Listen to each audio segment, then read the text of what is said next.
আরে আরিয়ান, তুই এখানে কি করছিস? ইনভাইট করেছি বলে আমার শ্বশুর বাড়িতে চলে আসবি, তাও আবার আমার বাসর ঘরে? আরে ম্যাম আপনি? হ্যাঁ আমি। চোখ কি তোর কপালে নাকি? কোন রুমের দিকে কোন রুমে ঢুকতেছিস বুঝতে পারছিস না? এটা বউয়ের রুম, আর এই রুমে আজকে জামাই ছাড়া কারো আসা যাবে না। সরি ম্যাম, বুঝতে পারিনি। আমি এখনই বের হয়ে যাচ্ছি। বুঝি না, এদের একটু বাইরে দিলেই একদম মাথার উপরে চলে বসে ইনভাইট করেছে। আমাদের বাড়িতে চলে এসেছে, আমার শ্বশুর বাড়ি, তাও আবার আমার বাসর ঘরে। অদ্ভুত, কে জানে আমার জামাইটা কই দিয়ে ঘুরতেছে। এত সময় পার হয়ে গেল, এতক্ষণেও রুমে আসেনি।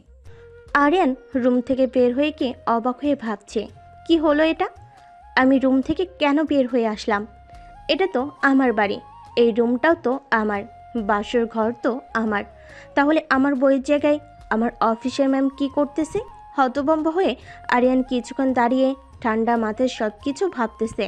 মাথার উপর বেশি প্রেশার না দিয়ে আরিয়ান সোজা আবার তার বাসর ঘরে চলে গেল। ম্যাম, মাথা ঠান্ডা করেন, এত রাগান্বিত হবেন না। আমি কি বলি সেটা আগে ঠান্ডা মাথায় শোনেন। মানে আমি বলতে চাচ্ছি, এটা তো আমার রুম। আরিয়ান, বেশি বেশি হয়ে যাচ্ছে কিন্তু। এটা তোমার রুম মানে? তুমি দেখতে পারতেছো না আমি বউ সেজে বসে আছি? বুঝলাম না, তোমার চোখ কোথায় রেখে এসেছো? চোখ খুলে আমাকে দেখো, এটা আমার বাসর ঘর। সবই বুঝলাম, এটা আপনার বাসর ঘর, কিন্তু এই বাড়িটা আমার। ম্যাম, বোঝার চেষ্টা করুন। তার মানে তোমার সাথে আমার বিয়ে হয়েছে? আমি তো ওটাই বলার চেষ্টা করতেছি যে আমাদের মধ্যে কোনো একটা মিস আন্ডারস্ট্যান্ডিং হচ্ছে। আরিয়ান আর বিথি দুজনে মাথায় হাত রেখে বসে পড়ল। হাই রে, কি করলাম? মুখ না দেখে বিয়ে করে অবশেষে সে ফেসে গেল। বিথি রেগে কে আরিয়ানকে একটা ধমক দিল। এই চুপ করো। তুমি ফেসে গেছো, আমি ফেসে গেছি। তোমার তো সোনায় সোহাগা হয়েছে, আমার সাথে বিয়ে হয়েছে। তুমি এটাই চেয়েছিলে না? তুমি আগে থেকেই সবকিছু জানতে, ইচ্ছে করে আমাকে কিছু বলো নাই। বিশ্বাস করেন ম্যাম, আমি কিছু জানতাম না আগে থেকে কার সাথে বিয়ে হচ্ছে। আমি সত্যিই জানতাম না। জানলে আমি অবশ্যই আপনাকে জানাইতাম। আর জানাইতাম কি, জানলে আমি কিছুতেই বিয়ে করতাম না। বিয়ে করতে না মানে নিজেকে কি মনে করো, রাজ সাহেব? না, তা বলতে চাইনি। মানে আপনার মতো এত বড়লোক একটা মেয়ে আর এত বড় কোম্পানির মালিক, তার সাথে কি আমার যাই বলেন। তুই এখন আমার সামনে থেকে যা। আমার এখন মেজাজটা খুব গরম হয়ে যাচ্ছে, কি করব বুঝতে পারতেছি না। ম্যাম, মাথা ঠান্ডা করেন প্লিজ, উল্টাপাল্টা কিছু করবেন না। উল্টাপাল্টা কিছু করব না মানে? রুমের সব কিছু আমি ভেঙে ফেলবো। না ম্যাডাম, এমন কিছু করবেন না প্লিজ। আমাদের অনেক টাকা পয়সা খরচ হয়েছে এগুলোর পিছনে। বিয়ের অনুষ্ঠান শেষ হয়ে গেলে এসব কিছু আমাদের আবার বুঝিয়ে দিতে হবে। এইগুলো ভাঙবো না তো তোর মাথা ভাঙবো। তাইলে আয়, সব রাগ তোর উপরে ঝাড়ি। মাথা ঠান্ডা করেন প্লিজ। একটা ভুল বোঝাবুঝি হয়ে গেছে, এখন মাথা ঠান্ডা করে কাজ করতে হবে। ভুল বোঝাবুঝি মানে? এইটা কি ছেলে খেলা যে ইচ্ছে হলো খেললাম, ইচ্ছে হলো না খেললাম না? যা হওয়ার তা তো হয়ে গেছে, জীবনটা শেষ। আমি এ বিষয়ে বাবা মার সাথে কথা বলবো, আপনি প্লিজ রেগে যাবেন না। আরিয়ান তার অফিসের ম্যামকে দেখে বড় বড় খুবই ভয় পায়, কারণ সে খুবই ভয়ঙ্কর। আগে একটা মেয়ে, তাই সে যতটা পারতেছে তার ম্যামের মাথা ঠান্ডা করার চেষ্টা করতেছে। বিতি আরিয়ানের গালে একটা চড় মেরে দিল। সরি, তুই কিছু মনে করিস না। হ্যাঁ, আমি তোকে ইচ্ছে করে চর মারি নাই। আমি আসলে কি করব? না না ম্যাডাম, কি মনে করব, কিছু মনে করিনি। আপনার যা মন চাই করুন, আমি কিছু বলবো না। এরপর আমি নিজেও কন্ট্রোলে থাকবো না। কন্ট্রোলে থাকবি না মানে? তুই আবার কি করবি? আমাকে চর মারবি? কি করব সেটা তো পরেই দেখতে পারবেন। শোন, যাই করিস আমার চোখের সামনে থেকে সরে গিয়ে কর। যা, আমার রুমটা বাইরে থেকে বন্ধ করে দে প্লিজ। আমাকে একটু একা থাকতে দে। আরিয়ান রুম তো ঠিকই বন্ধ করলো, কিন্তু বাইরে থেকে নয়, ভিতর থেকে। আর এসে লাইটটা অফ করে দিল।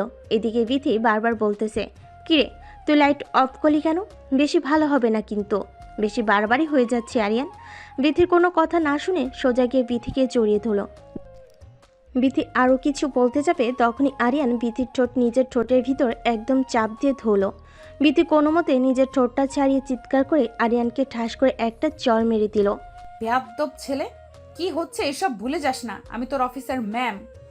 আমার অফিসের ম্যাম, সেটা আমার অফিসে, আমার বাড়িতে নয়। আমার বাড়িতে আপনি আমার বিয়ে করা বউ। তুই কি এখন আমার উপরে জোর করে অধিকার খাটাবি নাকি? জোর করতে আপনি আমাকে বাধ্য করতেছেন। বাধ্য করতেছি মানে? কি করলাম আমি তোকে? এই যে নিজের কন্ট্রোল হারিয়ে আমাকে এভাবে চড় মারলেন, এই জন্যই তো আমি আমার কন্ট্রোল হারিয়ে ফেলেছিলাম। আমার থেকে প্রতিশোধ নিচ্ছিস নাকি তুই? মনে করেন তাই। সারা জীবন তো শুধু আপনারাই অধিকার দেখালেন, এখন আমারটা দেখেন। তুই কি মনে করেছিস এইভাবে জোর জবরদস্তি করে আমার ভালোবাসা পাবি? মোটেও না, শুধু আমার দেহটাই পাবি, আমার মন না। আমি আপনার মন পাওয়ার বৃথা চেষ্টা করবই না, ওটা তো কেউই পায় না। আমি কেন, কোনো পুরুষই পায় না। তুই এত খারাপ আগে জানতাম না তো। হ্যাঁ, পেকে দেখলেন আপনি আমার বিয়ে করা বউ, আপনার সাথে তো আমি এতটুকু করতেই পারি। দেখ আরিয়ান, বেশি বেশি হয়ে যাচ্ছে কিন্তু, এরপরে কিন্তু বেশি ভালো হবে না বলে দিলাম। লাইট অন কর, যা করেছিস অনেক হয়েছে। আরিয়ান বিথির কোনো কথা না শুনে বিথির থেকে তার শাড়িটা টান দিয়ে খুলেই বিছানার উপর ফেলে দিল। এদিকে বিথি অন্ধকারে কিছুই বুঝতে পারতেছে না। সে লাইট অন করার অনেক চেষ্টা করলো, কিন্তু নতুন রুম, নতুন জায়গায় আছে, তেমন কিছুই চেনে না। তার মোবাইলটাও সে খুঁজে পাচ্ছিল না। এদিকে আরিয়ান ইচ্ছে মতো তার অধিকার আদায় করে নিল। বিথি বারবার চিৎকার করার চেষ্টা করতেছিল, কিন্তু কোনো মতেই আরিয়ানকে থামাতে পারতেছিল না। অবশেষে বিথি আরিয়ানের কাছে নিজেকে সমর্থন করে দিল। ভেরি গুড ম্যাম, যত তাড়াতাড়ি আপনি আপনার ভালো বুঝতে পারবেন ততই ভালো। যত যাই হোক, দিন শেষে আমি আপনার স্বামী আর আপনি আমার বউ, এটা মাথায় রাখবেন। আরিয়ান, তুই আজ যা করলি কাজটা খুব খারাপ হলো, এর ফল তোকে ভোগ করতে হবে। আপনি যত বেশি চিল্লাপাল্লা করবেন তত আপনার ক্ষতি, কষ্ট আপনার হবে, অন্য কারো না। মানে তুই সব সময় জোর জবরদস্তি করবি আর আমার শরীরের উপর ঝাঁপিয়ে পড়বি? অবশ্যই প্রয়োজনে তাই করতে হবে। ওই যে কথায় আছে না, সোজা আঙ্গুলে যদি ঘি না ওঠে তাহলে আমাকে দেখা করতে হবে। শেষ পর্যন্ত তোর মতো একটা 2 টাকার চাকর কিনা আমার গায়ে হাত দিলি, এই মুখ আমি আর কাকে দেখাবো? যত তাড়াতাড়ি আমাকে স্বামী হিসেবে মেনে নেবেন তত তাড়াতাড়ি আপনার মঙ্গল। আরিয়ান চুপ কর, আমার কিন্তু রাগ উঠতেছে, বেশি ভালো হবে না কিন্তু, তোর মাথা ফাটিয়ে দেব। আচ্ছা, চুপ করলাম। ম্যাম চলেন, ফ্রেশ হয়ে আসি, ঘুমাতে হবে না। ফ্রেশ হব মানে? এই শীতের দিনে আমি এখন ওয়াশরুমে গিয়ে ঠান্ডা পানি নাড়াবো নাকি? আপনার শরীর তো এখন নাপাক হয়ে আছে, পবিত্র হতে হবে না। চলেন চলেন। তুই যা, তারপরে আমি যাব। আমি যাওয়ার পরে আপনার আসতে হবে কেন? আমার সাথেই চলেন। তুই গেলে যাব মানে? তুই ফ্রেশ হয়ে বের হ, তারপরে আমি যাব। না, আপনাকে দিয়ে কোনো বিশ্বাস নেই। কে বলতে পারে আমি ওয়াশরুমে গেলে আপনি হয়তো ঘরে আগুন জ্বালিয়ে দিবেন। আরিয়ান, তুই যাবি এখান থেকে নাকি আমি নিজের হাত নিজে কাটবো? বিথির কথা শুনে আরিয়ান একটু অবাক হয়ে গেল। আরিয়ান বুঝতে পারল এই মেয়ের তো মাথায় প্রচুর রাগ, একবার রাগ উঠলে কি না কি করে বসে। এইভাবে আরিয়ান বিথিকে কোলে তুলে নিয়ে ওয়াশরুমে চলে গেল। বিথি বারবার চিৎকার করতেছিল। আরিয়ান কিছু না শুনে নিজের হাতে বিথিকে গোসল করিয়ে দিল। রাত করে এত চিৎকার করতে হয় না, তাইলে বাইরে থেকে লোকে ভাববে আমি মনে হয় আপনাকে একটু বেশি আদর করতেছি। ও তাই তো, ঠিকই বলেছিস, বাইরে থেকে আবার লোকজন এই কথা ভাববে না? এই তো লক্ষ্মী মেয়ের মতো, বুঝতে পেরেছেন? এখন চুপচাপ ড্রেস পরিয়ে দিচ্ছি, গিয়ে ঘুমিয়ে পড়েন। এই এখন শীতকাল, মানুষ শুনবে কি হবে? রুমের সামনে কি তোর মা বাবা কান পেতে আছে নাকি আমার কথা শুনতেছে? এটা যেহেতু বিয়ে বাড়ি, তার মানে অনেক লোকজন আছে। আমার মা বাবাই কেন এখানে আড়ি পাততে আসবে? আরও অনেক মানুষ তো আছে, তারা আসতে পারে। তা ঠিক বলেছিস, তবে একটা কথা শোন, আমাদের মধ্যে যা হওয়ার হলো, এই ঘটনা যেন শুধু তোর আর আমার মধ্যেই থাকে, কেউ যেন না জানে। ম্যাম, ভাবছিলাম আপনি অনেক বুদ্ধিমতী একটা মেয়ে, আপনার মাথায় প্রচুর বুদ্ধি, কিন্তু আমার ধারণা তো সম্পূর্ণ ভুল। ভুল মানে? আমার মাথায় কি বুদ্ধি নাই, তোর এটা মনে হচ্ছে? অবশ্যই, আমার এটা মনে হচ্ছে, কারণ বাসর ঘরের কথা কোনো পাগলই অন্য কারোর সাথে শেয়ার করে। আপনার এটা মনে হয় কেউ কি কখনো আপনার সাথে শেয়ার করেছে? তাও তো ঠিকই বলেছিস, কেউ তো আমার সাথে কখনো শেয়ার করেনি, তাহলে তুই কেন করবি? জি, আমি যা বলি সব ঠিকই বলি, এটা বাড়িতেও আর অফিসেও। অনেক বকবক করেছিস, এখন সর, আমাকে ঘুমাতে দে, সকালে অফিস আছে। অফিস আছে মানে 7 দিন কোনো অফিস নেই, কারণ আপনি এই বাড়ির বউ, এই বাড়ির কিছু নিয়ম কারণ আছে। কিসের নিয়ম কানুন? আমি কোনো নিয়ম কানুন মানি না। আমার অফিস আছে, আমাকে অফিসে যেতে হবে, ব্যাস। অফিস তো আমারও আছে, আমিও কি যাব? তোর মতো বেয়াদ্দবকে আমি আমার অফিসে রাখবো না। কাল গিয়ে তোর সাসপেন্ড লেটার পাঠিয়ে দেব। তা ঠিকই বলেছেন, অনেক দিন অফিস করলাম, কী লাভ? এখন তো অফিসের বস আমার বউ, আমার অফিস না করলেও চলবে। লিমিট ক্রস করবি না। আপনার যেহেতু অফিস, তাই আপনার বাহাদুরি, এটা ভুলে যাবেন না। বাড়িটা কিন্তু আমার, আর আপনাকে আমার বাড়িতে আসতে হবে। সো আমার বাড়িতে আমার বাহাদুরি চলবে। তোরে থাপড়ায় আমি সোজা করে দিব। একটু আগের কথা মনে নাই কি হলো? লাথি মেরে তোকে রুমের বাইরে বের করে দিব, আর একবারও যদি এই কথা বলিস। যতবার আপনি রাগান্বিত হয়ে আমার গায়ে হাত তুলবেন, আমিও খুশি হয়ে আপনার উপর ঝাঁপিয়ে পড়ব, কথাটা মনে রাখবেন। তোর কলিজাটাও আমি টান দিয়ে বের করে নিয়ে এসে কুচি কুচি করে কেটে কুত্তা দিয়ে খাওয়াবো। মাথা ঠান্ডা করেন ম্যাম, না হলে আবার গোসল করতে হবে। আরিয়ান, চুপ কর। বিতে রাগান্বিত হয়ে মুখ ঘুরিয়ে বিছানার এক কোণে শুয়ে কান্না করতে শুরু করলো। মনে মনে তার বাবা মাকে অনেক বকাবকি করতেছে। এটা আমার সাথে কি করলো আরিয়ান? অনেকবার তার সাথে কথা বলার চেষ্টা করলো, কিন্তু বিথি কথা বললো না। আরিয়ান বুঝতে পারলো বিথি কান্না করতেছে। আরিয়ান ভাবলো কাজটা করার ঠিক হয়নি তার। অনুমতি ছাড়া এভাবে অনেক লজ্জাবোধ করলো। অনুশোচনায় আর কিছু না বলে চুপচাপ শুয়ে পড়লো। কিছুক্ষণ পর বিথি আরিয়ানকে ডেকে বলল, আরিয়ান, ঘুমাইছিস নাকি? শোন, না না, ঘুমাই নাই, বলেন কি বলবেন। তোর রুমে কোলবালিশ আছে, আমার কোলবালিশ ছাড়া ঘুম হয় না, রাতে কিছুতেই ঘুমাতে পারতেছি না।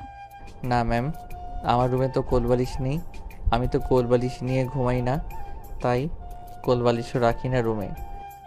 কোলবালিশ রাখিস না তো কি হয়েছে? আমার এখন কোলবালিশ লাগবে, কোত্থেকে নিয়ে আসবি? নিয়ে আয় যা।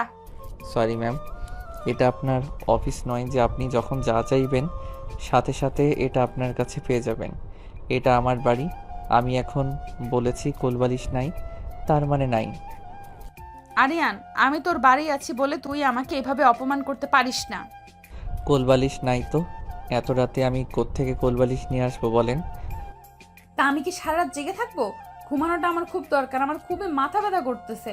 শুধু কি মাথা ব্যথাই করতেছে, অন্য কিছু ব্যথা করতেছে না? আরিয়ান, তুই কিন্তু বেশি বেশি কথা বলতেছিস। আমি কিন্তু এরপরে কি করে ফেলবো এটা আমি নিজেও জানি না। বিথি এই কথা শুনে আরিয়ান বিথিকে শক্ত করে জড়িয়ে ধরল। বিথি বারবার ছাড়ানোর চেষ্টা করতেছিল আর বারবার বলতেছিল, তুই এত খারাপ চরিত্রে, এতে সমস্যা। আমি একটা মেয়ে মানুষ বলে আমার দুর্বলতার সুযোগ নিয়ে তুই বারবার আমার সাথে এরকম করতে পারিস না। তুই কিন্তু আমাকে জোর জবরদস্তি করতেছিস। কোনো কথাতে যখন কাজ হচ্ছিল না, ঘাড়ে কামড় দিল আরিয়ান। চিৎকার করে বিথিকে ছেড়ে দিল। বিছানা থেকে লাফতে উঠে বলল, লাইট অন করে দেখালো তার ঘাড় দিয়ে রক্ত বের হচ্ছে। রেগে গিয়ে আরিয়ান, তুই কি মানুষ না ডাইনি? এটা কি করলি? এত জোরে কেউ কামড় দেয়? হায় হায়, আল্লাহ, রক্ত বেরোচ্ছে। এটা কাকে বিয়ে করলাম আমি? এ তো দেখি একটা আস্ত ডাইনি। রাগারাগি করে আরিয়ান রুম থেকে বের হয়ে বারান্দায় গিয়ে শুয়ে পড়ল। বিথিও রুমে একা একাই শুয়ে থাকলো। আর রাতটা তাদের এভাবে পার হয়ে গেল। পরের দিন সকালে ঘুম থেকে উঠে আরিয়ান রুমে এসে দেখলো রুমের দরজা এখনো খোলা হয়নি। রাগান্বিত হয়ে আরিয়ান বিথিকে ডাকতে শুরু করলো। ভিতর থেকে তখন দরজা খুলে দিলে আরিয়ান রাগান্বিত হয়ে বলল, দরজা খুলতে কেউ এত সময় নেয়? রুমের ভিতরে একা একা কি করতেছেন? কি আর করব, নিজের শোক পালন করতেছিলাম। শোনেন, বাড়িতে অনেক মানুষ, লক্ষ্মী বউয়ের মতো রেডি হয়ে বাইরে যান। আমি তো লক্ষ্মী বউ না, বাইরে যেতে পারবো না। আচ্ছা, রুমেই থাইকেন। অনেক ধন্যবাদ, আমাকে তুই এখন একা ছেড়ে বাইরে যা, এই রুমে আসবি না প্লিজ। মানে কি আমি রুমে আসবো না? তাহলে তোর রুমে তুই থাক আর আমার জন্য আলাদা একটা রুম ঠিক করে দে। আমার বাড়িতে এক্সট্রা কোনো রুম নেই, যেটা আমার রুম ওটাই আপনার রুম, চুপচাপ মানিয়ে নিন। শোন, আমি রেডি হয়ে এখন অফিসে যাব। কাল রাতে বললাম না, কথা কানে যায় নাই, 7 দিন কোনো অফিস হবে না। তুই পারলে আমাকে আটকে দেখা। আপনার সাহস থাকলে আপনি রুম থেকে বের হয়ে তো দেখান। বিথি ওয়াশরুমে গিয়ে অফিসের ড্রেস পরে অফিসে যাওয়ার জন্য বের হতে লাগলো। আরিয়ান রাগান্বিত হয়ে বিথির হাত ধরে টান দিয়ে বিছানার উপর ফেলে দিল। বিথি আরিয়ানকে চড় মারতে যাবে, তখনই আরিয়ান বিথির 2 হাতের ভিতর তার 2 হাত দিয়ে বিথিকে শক্ত করে ধরলো। বুঝতে পারতেছিল এখন কিছু একটা হবে, তাই বিথি বারবার বলতেছিল, ঠিক আছে আমি অফিসে যাব না আরিয়ান। বিথির কোনো কথা না শুনে বিথির শরীর থেকে তার অফিসের ড্রেস টেনে খুলে দিল। বিথি রেগে গিয়ে, আরিয়ান, তোর কতদিনের শখ ছিল আমার শরীরটা ভোগ করার? কোনো দিনই শখ ছিল না। কাল রাত থেকে তো দেখতে পারতেছি কথায় কথায় আমার উপর ঝাঁপিয়ে পড়তেছিস। যেমন কুকুর তেমন মুগুর, কথা না শুনলে এভাবে শায়েস্তা করতে হবে। কি শুয়োরের বাচ্চাকে করবে আমাকে শায়েস্তা? হ্যাঁ, তোর এত পাওয়ার কি নিয়ে শুনি? ওইটা আমি এখন কেটে দিব। কি ঠিক শুনেছিস, তোর ওইটা কেটে দেওয়ার পর দেখবো তোর এত এনার্জি আসে কোথার থেকে। আমার এটা কেটে দিলে আপনার কি হবে? আপনাকে শান্তি দিব কিভাবে? তোকে শাস্তি দিতে কে বলেছে? তোর মতো হারামজাতাকে আমার চোখের সামনে আমি দেখতে চাই না। আরিয়ান বিথির চোখে হাত দিয়ে ধরে বিথির ঠোঁটে কিস করতে লাগলো। বিথির তখন কিছুই করার ছিল না, না সেই তার হাত দিয়ে কিছু করতে পারতেছে আর না সেই মুখ দিয়ে কথা বলতে পারতেছে। বেশি ছোটাছুটি করো না, ব্যথা পাবা। ছাড় তো আমাকে, কুত্তার বাচ্চা, তোর ভালো হবে না। আরিয়ান বিথির কোনো কথা না শুনে ইচ্ছে মতো আদর করতে লাগলো, ঠিক রাতের মতো। আরিয়ান দেখতে পেল বিথির ব্যথায় ছটফট করতে করতে কান্না করতেছে। আরিয়ান তখন চুপচাপ ছেড়ে দিল। তখন বিথি বলে উঠল, ছালি কেন, আরও কর, যতক্ষণ পারিস অমানুষের মতো ব্যবহার কর। তুই যে কত ছোট মনের মানুষ এটা তোর ব্যবহারে তুই প্রমাণ করে দিচ্ছিস। আরিয়ান তখন লজ্জা পেল বটে, অনেকটা বেশি ব্যথা দেওয়া হয়ে গেছে। লজ্জা অনুভব করে এসে বিথিকে বলল, বিছানা থেকে উঠে এখন ফ্রেশ হও। কান্না করতে করতে বিথি বলল, আমি এখন গোসল করার মতো অবস্থাতে নেই, তুই যা সর এখান থেকে, আমাকে একা থাকতে দে প্লিজ। গোসল না করে এভাবে থাকা যাবে না, এখনই বাইরে থেকে সবাই আপনাকে ডাকতে আসবে। আমার কষ্টটা একটু বোঝার চেষ্টা কর, আমি উঠে দাঁড়াতে পারতেছি না। আরিয়ান তার কষ্ট বুঝতে পারলো, বুঝতে পেরে তাকে কোলে তুলে নিল। ওয়াশরুমে গিয়ে সুন্দর করে গোসল করিয়ে লাল টুকটুকে একটা শাড়ি পরিয়ে দিল। তারপর রুমে এনে আবার বসিয়ে দিল। তখন বাইরে থেকে আরিয়ানের মা আসলো, এসে বলল, বাহ বৌমা, তোমাকে তো খুবই সুন্দর লাগতেছে। কই তোমার মাঝে বললো তুমি নাকি শাড়ি পরতে পারো না, অনেক সুন্দর করে তো শাড়ি পরেছো। মা, তোমার বৌমা সব দিকেই পারদর্শী। আন্টি শোনেন, আমার মা ঠিকই বলেছেন, শাড়ি পরতে পারি না, আপনার ছেলে পরিয়ে দিয়েছে। আরিয়ান লজ্জা পেয়ে মুখ লুকালো আর মনে মনে বিথিকে গালি দিতে লাগলো। কি বোকাচোদা মেয়ে রে, আমি শাড়ি পরিয়ে দিয়েছি এটা আবার আমার মার সামনে বলতেছে। মা আগে বের হোক, তারপরে তোর হচ্ছে। বাবা আরিয়ান, তাড়াতাড়ি নিচে আসো, সবাই তোমাদের জন্য অপেক্ষা করতেছে। ঠিক আছে মা, তুমি যাও, আমি আসতেছি। শোন আরিয়ান, তুই বাইরে গেলে যা, আমি যাব না। রুমে যত থাকবে তত তোমার বিপদ হবে। তুই কতটা জানোয়ার হতে পারিস সেটাও আমি দেখব। নিজের বউকে আদর করা যদি জানোয়ার হয়ে থাকে, তাহলে আমি জানোয়ার। তার বাচ্চার কিভাবে গালি দিলে তোর লজ্জা হবে? গালি দিয়ে তুমি আমাকে লজ্জা বানাতে পারবে না, বেটার হবে আমাকে ভালোবেসে বোঝালে। ভালোবাসা মাই ফুট, তুই জীবনেও কোনোদিন আমার ভালোবাসা পাবি না। সময় আসুক, দেখা যাবে। চল, তোর মা বাইরে যেতে বলো, দেখি বাইরে আবার কি নাটক হয়। মানুষের সামনে গেলে একটু ভদ্র ভাষায় ভালোভাবে কথা বলো। ওয়েট ওয়েট ওয়েট, তুই কোন সাহসে আমাকে তুমি করে বলতেছিস? তুই ভুলে যাস না আমি তোর অফিসের বস। আপনি তো আপনি করে কথা বল। ম্যাম, আপনি কেন ভুলে যাচ্ছেন? এটা আপনার অফিস নয়, এটা আমার বাড়ি। আর আমার বাড়িতে আমার কথাতেই সব কিছু হবে। বাড়ির বাহাদুরি তো ঠিক আছে, দেখার সময় আমারও আসবে। সময়ের অপেক্ষা করুন। এখন যাবি? চলো তবে একটা কথা, বাইরে গিয়ে মানুষের সামনে আমাকে তুই তোকারি করবেন না প্লিজ। তো কি বলবো? ওগো শোনো, ওগো কই যাচ্ছ? ও এখানে আসো, কি আশা করতেছিস? এইভাবে কথা বলবো তোর সাথে? ঠিক এভাবেই কথা বলবে। আমার আশা করাটা কি ভুল? অবশ্যই তোর আশা করা ভুল। তুই বামন হয়ে চাঁদে হাত দেওয়ার স্বপ্ন দেখতেছিস। আপনার খুব অহংকার, তাই না? আপনার এই অহংকার আমি একদিন ভেঙে চুরমার করে দেব। আমার অহংকার ভাঙতে হলে এর জন্যই আমার চেয়ে বড় কিছু হয়ে দেখাতে হবে তোকে। দেখাবো ইনশাল্লাহ। কথা শেষ করে বিথি রুম থেকে বের হয়ে নিচে চলে গেল। নিচে আসতে সাজানোটা অনেক সুন্দর ছিল। সবে বিথির অনেক প্রশংসা করতেছিল। আরিয়ানের অনেক ছোট বোন ছিল, তারাও এসে জিজ্ঞেস করতেছিল রাতটা কেমন গেল। বিথি রাগান্বিত হলো, তবে তার রাগটা কন্ট্রোল করলো আর সবাইকে হাসি মুখে বলল, হ্যাঁ রাতটা সুন্দর ছিল। বিথির কথা শুনে আরিয়ান মুচকি মুচকি হাসি দিল। বিথি আরিয়ানের দিকে তাকিয়ে রাগে যেন তার চোখ দিয়ে রক্ত বের হচ্ছে। আরিয়ান বিথিকে একটু দূরে ডেকে নিয়ে গিয়ে বলল, থ্যাংক ইউ সো মাচ। তুই আমাকে থ্যাঙ্কস কেন দিচ্ছিস? এই যে সবার সাথে হাসি মুখে সবটা ম্যানেজ করতেছো। তুই আবার আমাকে তুমি তুমি করে বলতেছিস? আস্তে, এখন আমরা রুমে নয়, বাইরে আছি। আর শোন, আমি তোর জন্য কিছু করিনি। আজ আমার মা বাবা আসবে, তাদেরকে কেউ যেন কোনো কথা না শোনাতে পারে, তাই মুখ বুজে সবকিছু সহ্য করে নিতেছি। সে তুমি যে জন্যই করো, ভালো লাগছে। আমার খুব খিদে পেয়েছে। তোদের বাড়িতে কি একটু খাবার হবে? কেন খাবার হবে না? অবশ্যই খাবার হবে। আরিয়ান তার মাকে গিয়ে বলো বিথি খিদে পেয়েছে। মাতাকে বলো বিথিকে নিয়ে রুমে যা, আমি খাবার পাঠিয়ে দিতেছি। আরিয়ান বিথিকে নিয়ে রুমে চলে গেল।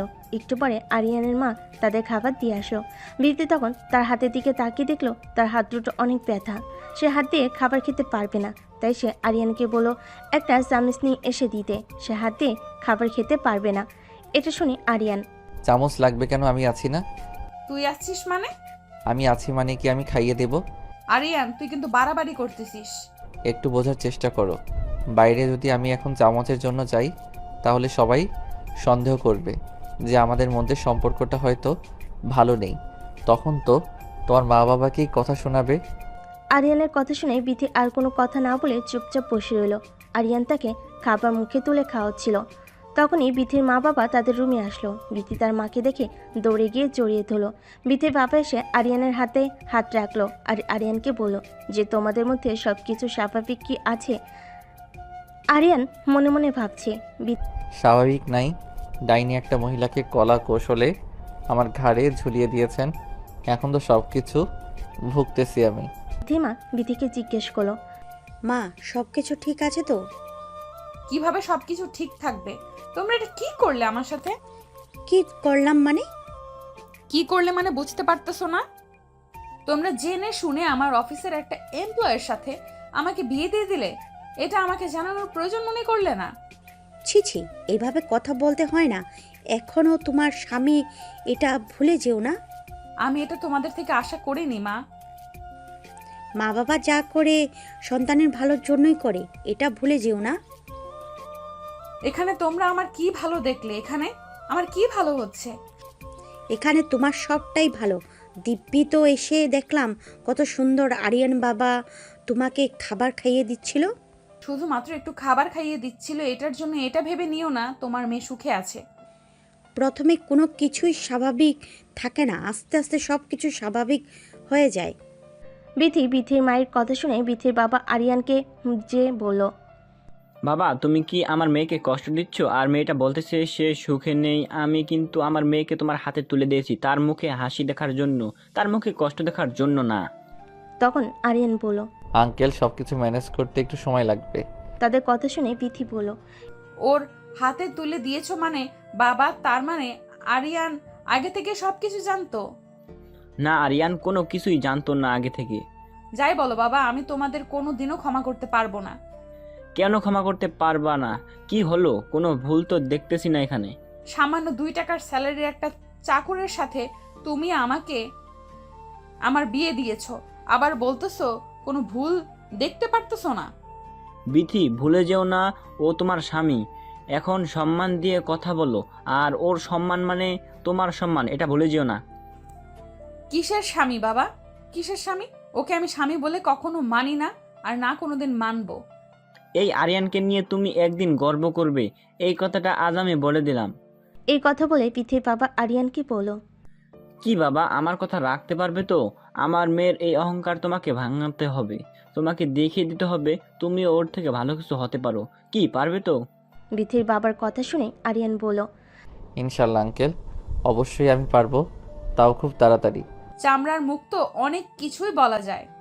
তোমাদের সকলকে আমি প্রমিস করলাম খুব তাড়াতাড়ি বিতির থেকে ভালো কিছু হয়ে দেখাবো। যেদিন দেখতে পারবি সেই দিন এইসব কথা বলিস, যেদিন দেখাতে পারবি সেই দিন এইসব কথা বলিস। তোর মুখে এইসব কথা মানাচ্ছে না। আচ্ছা, অনেক কথা হয়েছে আঙ্কেল আন্টি, আপনারা বসেন। আমার মা বাবাকে নিয়ে তোকে এত ভাবতে হবে না, আমার মা বাবাকে আমি দেখে নেব। ঠিক আছে, তোমার মা বাবা এসেছে, তুমি কি তাদের দেখাশোনা করবে? কিন্তু তোমার তো খাওয়া শেষ হয়নি, আসো বাকিটা খাইয়ে দিই। না গো, অনেক করেছো, অনেক ধন্যবাদ। এখন আমাকে উদ্ধার কর। বিথির মুখে এমন কথা শুনে আরিয়ান মুচকি হেসে উঠল। যখন বিথি আরিয়ানকে বলল, কি ব্যাপার, হাসছিস কেন? আরিয়ান কিছু বলার আগে বিথির বাবা বলল, সম্পর্কে টানাপড়া এভাবে আস্তে আস্তে শেষ হয়, এটা তো শুরু। আস্তে আস্তে সব কিছুই ঠিক হয়ে যাবে, দুজনকে একটু মানিয়ে নিতে হবে। তারপর আরিয়ানকে বলল, বাবা, আমার মেয়েটা একটু রাগী, তুমি তো জানো, ওকে একটু সামলে রেখো। তাদের কথা শেষ করে বিথির মা বিথির বাবাকে বলল, আচ্ছা, ওদেরকে একা ছেড়ে দাও, চলো আমরা বাইরে যাই। তখন আরিয়ান বিথিকে টান দিয়ে জড়িয়ে ধরলো। বিথি রেগে গিয়ে ওরের বাচ্চা, আবার তুই আমাকে জড়িয়ে ধরেছিস, ছাড়। তোমার মুখে এমন কথা শুনে মনে হচ্ছে তোমার ঠোঁটটাও কামড় দিয়ে দেই। এত বছর আমি তোর সাথে কাজ করলাম, তোর চরিত্র এতটা খারাপ কখনো জানতেই পারলাম না। আরে তোমার চরিত্র খারাপ এইভাবে কেন বলতেছো? তুমি অফিসে গিয়ে সবাইকে জিজ্ঞেস করো তাদের স্বামী আর স্ত্রীর মধ্যে সম্পর্কটা কেমন। বিথি অনেক ছোটাছুটি করার পর যখন ছুটতে পারলো না, বাধ্য হয়ে আরিয়ানের কানে এত জোরে কামড় দিল, আরিয়ান বিশাল একটা চিৎকার দিয়ে উঠল। চিৎকারে যেন সারা বাড়ি নড়ে উঠল। সবাই তো ভয়ে তাদের রুমে দিকে আসতে লাগলো। সবাই রুমে এসে দেখলো আরিয়ান আর বিথি দুজন দুজনকে জড়িয়ে আছে। আর তাদের এই অবস্থা দেখে সবাই লজ্জা পেল। তবে আরিয়ানের মা জিজ্ঞেস করলো, কিরে বাবা, এত জোরে চিৎকার করে উঠলে কেন? তখন বিথি বলল, ও কিছু না আন্টি, আমার চুরির সাথে ও একটু ব্যথা পেয়েছে। কিরে আরিয়ান, তুই কি এখনো ছোট আছিস নাকি? চুরির সাথে একটু ব্যথা করে চিৎকার করে ওঠে। ও তুমি বুঝবে না মা, যাবে এখান থেকে সবাই। আপনার ছেলেটা একটু গাধা টাইপের তো, তাই। একদম গাধা বলবা না। তাদের রুম থেকে সবাই বের হয়ে গেল। তারা বুঝতে পারলো নতুন নতুন জামাই বউয়ের ঘরে এরকম একটু একটু সাউন্ড হবে। সবাই রুম থেকে বের হতে গিয়ে আরিয়ানের মামাতো বোন এসে আরিয়ানকে বলল, ভাইয়া, এত জোরে চিৎকার করার কথা তো ভাবি চিৎকার না করে তুমি করলা যে, বিষয়টা ঠিক বুঝলাম না। চোর ডাকাত থেকে এত দূরে চিৎকার করে নাকি? আরিয়ান তখন ধমক দিয়ে বলল, তোর এত কিছু বুঝতে হবে না, বেশি পেকে গেছিস, যা এখান থেকে ভাগ। আরিয়ানের বোন তখন রুম থেকে বের হয়ে গেল। আরিয়ান রুমের দরজা বন্ধ করে দিয়ে বিথিকে ধমক দিয়ে বলল, বিথি, এটা কি ধরনের ব্যবহার তোমার? রাতে একবার ঘাড়ে কামড় দিলে, এখন আবার কানে কামড় দিলা, কি সমস্যা কি? তোর সমস্যা কি জানোয়ার? তোর কথায় কথায় এভাবে আমাকে জড়িয়ে ধরতেছিস কেন? তুমি আমার বউ, আমি তোমাকে জড়িয়ে ধরবো না, এটা কোনো কথা? সেটাই তো, তুমিও তো আমার জামাই, আমি তোমাকে কামড় দিব না, এটা কোনো কথা? দেখবি তুই আমার মেজাজটা গরম করে দিবি না। শয়তান, তুই এখন আবার আমাকে তুই তুকারি করছিস। তুই এখন থেকে যেভাবে কথা বলবি আমার সাথে, আমিও ঠিক এভাবেই কথা বলবো। তাহলে আমি তোকে এইভাবে কামড়াতে থাকবো?